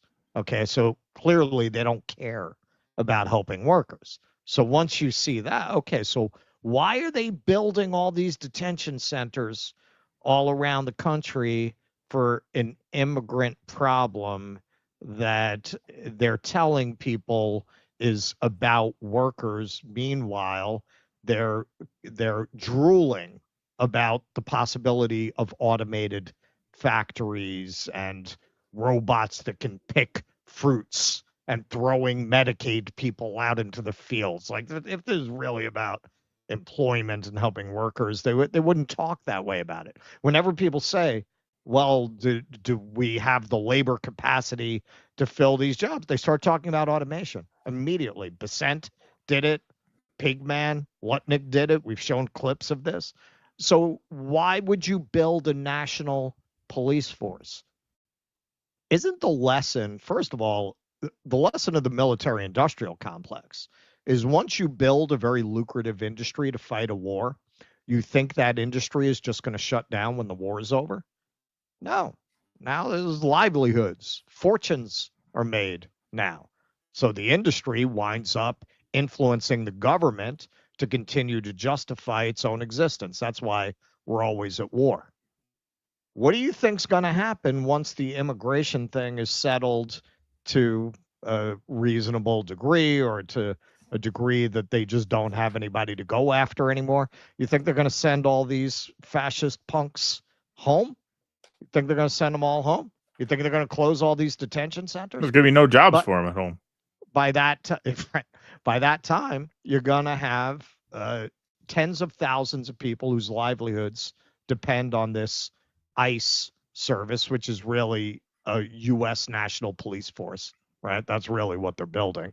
This federalized national police force that doesn't obey any Miranda warnings, any warrants, any laws. At the same time, they're going to have this massive detention system that needs to have prisoners. So when you see these sick, deranged people who think nothing of trying to put somebody away for 8 years for throwing a fucking sandwich, Right. what do you think they're going to do with this national police force that they're building and all of these detention centers they've constructed? It's very obvious that this is being built because, hey, man, these people are stupid in some respects, but they know their history, man. They know what happens when people are this frustrated and this angry. They know what happens to people of their class. They don't want to be on that side of the reign of terror. They want to put the reign of terror on the population. They are building out the infrastructure to suppress the discontent that's going to come. Yeah, once the provisions of the one big beautiful bill go into effect and you start having these rural hospitals close, their own base is going to turn on them, and they know it. And a lot of these people who right now are going, this is what I voted for, are the exact people who are going to wind up in a swamp in the middle of the Florida Everglades. Right. Yeah. Yeah, I mean, it does show you just the sort of ill will that they're actually thinking they can make an example of this guy and put him in jail for 8 years for throwing a sandwich. Now, it doesn't look like that's going to happen because the judge has already kind of indicated that this is excessive. So I don't think they will succeed in that. But the fact that they even think that like people are going to back them on this, right? The fact that they think, oh, yeah, no, there are tens of millions of people who are going to say, yeah, I should be in jail for 8 years, as opposed to, yeah, it's a fucking drunk asshole acting up and, you know, disorderly conduct, right? What's the penalty for disorderly conduct? I don't know, but it's not 8 years in jail, right? Fine of whatever, a couple $100, you know, maybe 50, 60 sandwiches worth of fines, you know, that keeps them from doing it again. An expensive sandwich. Yeah, I mean, it is just, I mean, once again, you see a pattern. It is an obsession with crime and punishment. Yep. And Well, that it's is a 'cause it's hallmark all of they got. fascism. Yep. It's all they got. They got to convince their people that they're doing this for them long enough to build out what they're building before they have to turn it on their own people. Right. Exactly. All right. Eric Torres says the BLT heard around the world. Haha, good one. Texas grown, thanks to the $10, but it was hypersonic kosher a foot long. Ah, good one. Matrix, thanks to the $1.99, says sphincter knuckle buster. Peter version 1 says he didn't throw the sandwich. He kindly tossed it to an obviously hungry police officer who refused to accept a free meal. There you go. That's his story. Throwing a Subway sandwich is better than eating a Subway sandwich. Yes, thanks, my real Dave. You should have thrown donuts. Yeah, exactly. Yeah. Am I the only one who has the Benny Hill theme song in my head during the sandwich chase? Yes, that could have worked. That could have worked. First, they give the kids foam to play dodgeball with. Now people are getting chased by Fed thugs for a food fight. If I get arrested for dropping a cherry bomb in a toilet, I'm fucking leaving. There you go. A.O. Shush said the deep state sandwich thrower was the one man preventing Bondi from releasing the Epstein files, and now that he fired and is in jail, the files should be released any day now. Thanks, E.O. Shush. Appreciate that. All right, the People's Infinite says this guy's going to come out with a tell-all book in a year. If I ate it, yeah, yeah, if I ate it, the sandwich. You all the best. Thank you, People's Infinite. Appreciate that very much. Mark Dansky says, as Jimmy Dore said, it was an assault with a deli weapon. Ha, good one. That's a good joke. No. Sean Dunn's in a pickle for sure. Ha. The case will be wrapped up and Dunn will be out tons of bread in court and law fees. Sourdough spent. Thank you, Mark Dansky. You guys are killing me tonight. Yeah, they're torturing Russell tonight.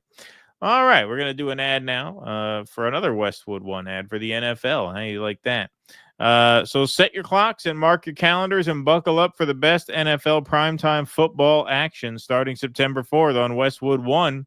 You can catch all the bone-crushing hits, last-second heroics, and edge-of-your-seat action that NFL Thursday, Sunday, and Monday nights have to offer.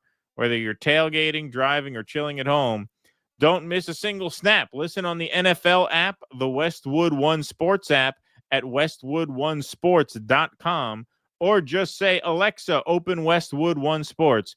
If it's the NFL, it's on Westwood One. All right. Let's move on. We got one more segment on the night, folks, and then we are heading over to Rumble for our Q&A. All right. So they recently arrested a suspected child fan of the playground ring in Henderson, Nevada. They arrested 8 people. Let's take a look. A multi-agency undercover operation targeting suspected fans of the playground led to the arrest of 8 people over the past 2 weeks in Henderson, police said Friday. The Nevada Internet Crimes Against Children Joint Operation included detectives and agents from the ICAC Task Force and the FBI's Child Exploitation Task Force, which includes the Metropolitan Police Department, FBI, North Las Vegas and Henderson Police Departments, Homeland Security Investigations, and the Nevada Attorney General's Office, according to a Metro News release. So this is all of these agencies that are under all of these people fighting the deep state. Fighting the deep state. Yes. Now they got a real crime, not just sandwich throwing here. Pam Bondi, Cash, they're going to be all over this, right? So they got a list of those arrested, but the one that's relevant to our story is Artyom Alexandrovich. Well, that's a Middle Eastern name if I've ever heard one. I'm sure he's completely entitled to the land of Israel. 38 years old. They all face felony charges of luring a child with a computer for a sex act and were booked into the Henderson Detention Center with the exception of Duncan. All right.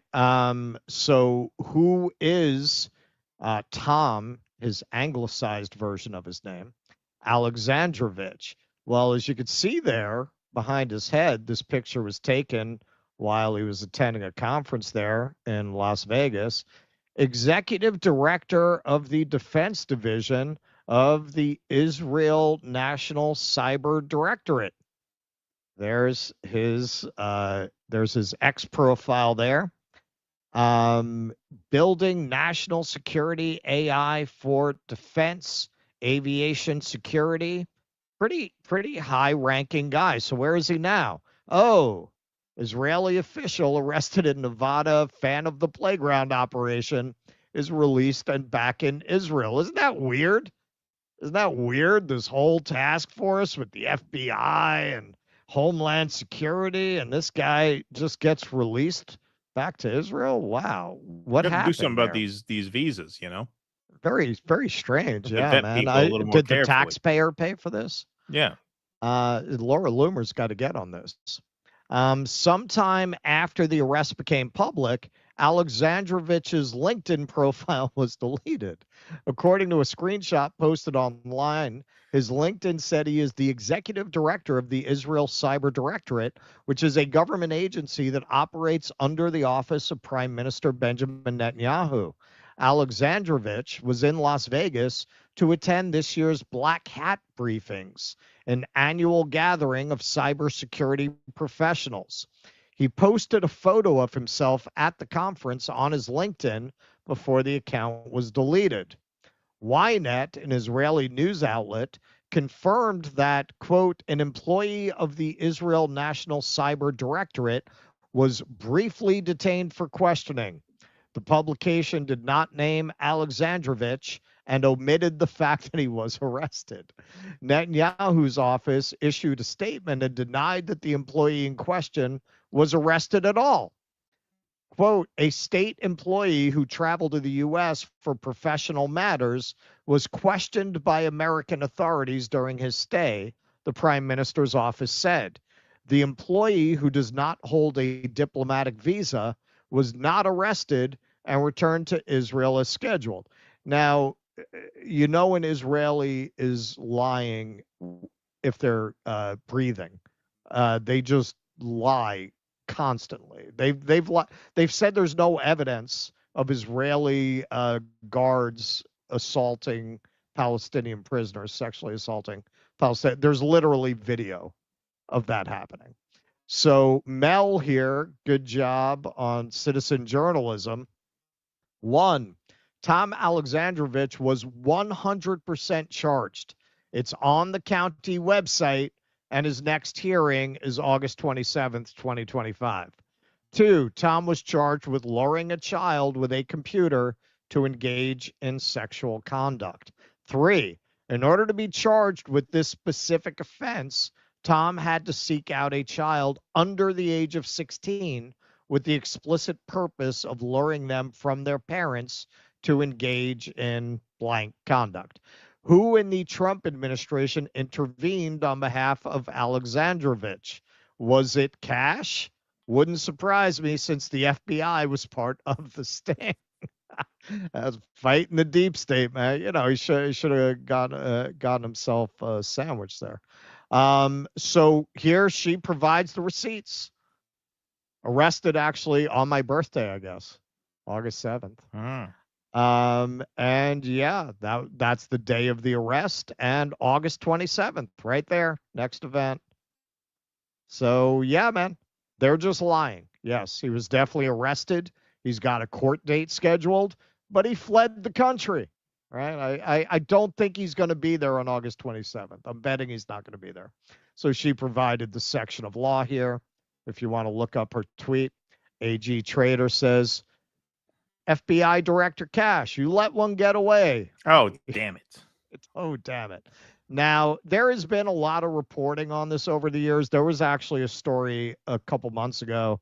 We never got to it. I really wanted to do it, about how one of the hostages, an adult woman, was released, and then she was assaulted by an Israeli. She had never been assaulted while in captivity in Gaza. There have been stories about this over the years. Israel, the promised land for pedophiles, Israel becoming safe haven for, I should say, fans of the playground. But you'll notice the only American mainstream outlet out of all of these that has covered this, or that we know has prominently covered it, is CBS. You can see down in the left corner there. We're going to take a little bit of a look at their report. But this story, have you seen this story in any mainstream news outlets? As of yesterday, this is according to Grok, CNN, nothing. BBC, nothing. New York Times, nothing. WAPO, nothing. Reuters, nothing. AP, nothing. Fox News, nothing. Guardian, nothing. NBC, nothing. ABC, nothing. This seems like a pretty big story, doesn't it?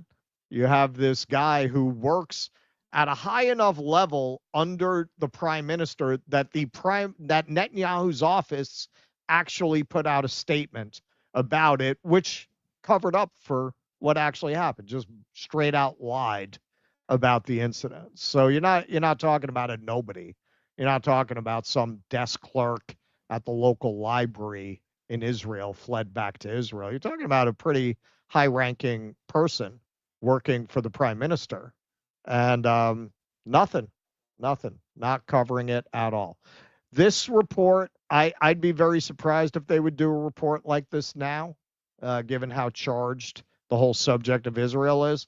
But to their credit, CBS News did do a pretty extensive report on how sex criminals use the right of return to hide out in Israel and avoid justice in the United States. So we'll take a look at a little bit of this report. A CBS News investigation has uncovered a loophole that allows accused and convicted American pedophiles to escape justice by moving to Israel. So Ian Lee has been following this for more than a year, and he traveled to Israel for this investigation. He worked with a group that tracks people accused of sex crimes, which estimates dozens of Americans have used this loophole. So, you know, he's 6'2". We are on a stakeout looking for this man, Jimmy Julius Caro, 48 years old and wanted on charges of sexually assaulting a 9-year-old girl in Oregon back in 2000 and a 5-year-old girl in Israel in 2001. He's considered dangerous. But these photos are a few years old, so we don't know if he'll look the same. He remains elusive. Previous attempts to capture him have failed. Obviously, the fear that he would somehow figure out that anyone's looking for him and bolt. He just called his number. Shauna Aronson got a tip that Caro's expected at this clinic near Tel Aviv. Who's going to call the She's police with JCW, Jewish Community Watch, an organization that hunts down accused pedophiles who flee to Israel from the U.S., exploiting a process called Law of Return, whereby any Jewish person can move to Israel and automatically gain citizenship. The ease with which pedophiles seem able to use this law as an escape route haunts victims like Mendy Hawk, who says he was abused from age 8 by a teacher at an Orthodox Jewish school in Los Angeles. So your classroom is right here. How does it feel being back? I was very anxious and, stressed coming back here, and a lot of memories coming through my mind. All right. So this is a long-standing problem, but, in light of the story we just covered, where they're moving heaven and earth to try to put away a guy for 8 years for throwing a sandwich, the fact that this sting operation involved the FBI and Homeland Security, and this guy was able to just go right back to Israel, which, hey, if you got the FBI involved, there's no way you're just going to the airport and getting on a plane without the FBI signing off on this. And these are the same people who want to jump up and tell you about how they're fighting the deep state because they're locking up some poor son of a bitch who got drunk and threw a sandwich. They're not fighting the deep state. They are the deep state. They are a different wing of the deep state, perhaps, and not even so much that.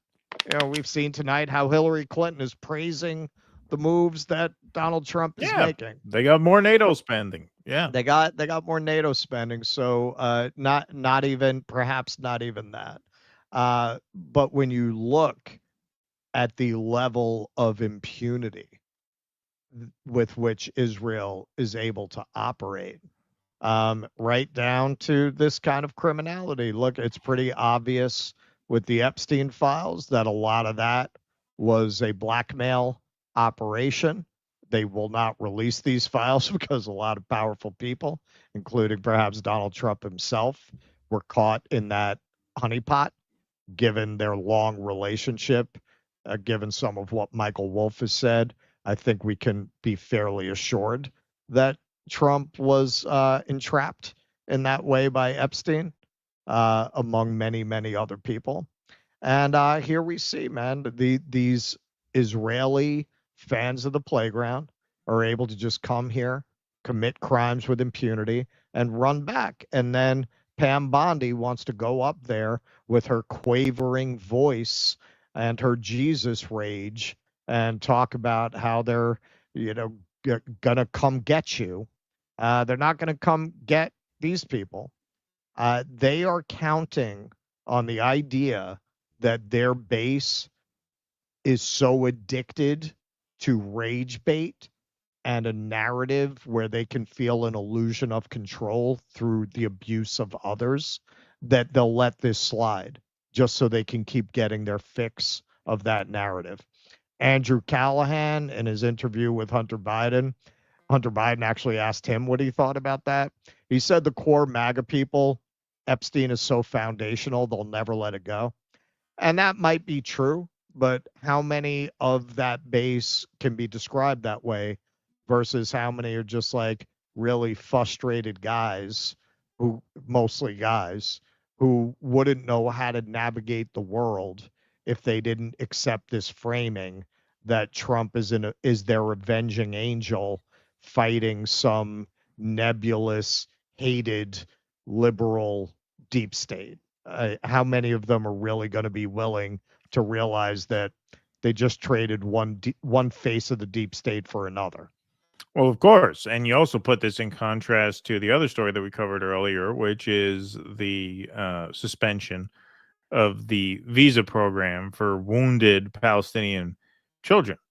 right? Under the excuse that, well, they're not being vetted properly to see if they pose a threat to anyone here. Well, look at this. I mean, this just seems to be a revolving door of the worst of the worst, from Israel here to the United States, back to Israel when they get caught. And they could apparently flee without anybody stopping them, right? I mean, he's just going to get away with it. Well, no, stopping them, they had to have been aided and abetted by the security apparatus.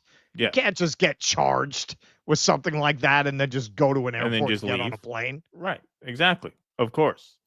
So, I mean, you really just see the double standard in broad daylight. And, this is so much of why it was, going into the 2024 election, there was a lot of calculation about, who a lesser evil was. And to me, the two things that just made me really throw my hands up and say, you really can't even call Donald Trump the lesser evil at this point was, it was, first of all, later in the campaign when Elon joined the campaign. But then obviously the big one was October 7th, because you just saw just how slavish Donald Trump is in his devotion to Israel for whatever reason. And that just made it obvious that this is what we were going to get. And it's just so shameless at this point, where even now, when you have a lot of Israel's allies threatening to defy them and recognize a Palestinian state and conduct their international affairs in accordance with that recognition, hopefully. We will see how that goes. But first step is first step. We are the last ones to just back them every step of the way, no matter what. No matter how egregious the particulars of the case are. I mean, of course, how did this guy get out of the country without help? How? Of course, they had to sign off on it. Yeah, exactly. Yep, pretty terrible stuff.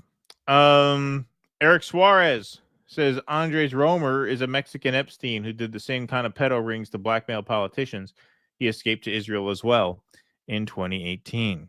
Interesting, Andre. Hump 678 says sandwich thrown at feds by drunk man. Now it was the deep state propaganda. Operation Footlong was a success. Food-based attacks are the new guerrilla warfare. I stand with Hummus 10 toes down. LOL. You butter my bread, DD. You never chicken out. I even love Russ's cheesy shelf items. Footlong dildo sandwich 2028. Thank you for that. I'll have you know I have like $12 worth of shit back here. Okay. It's cheesy. Yeah, exactly.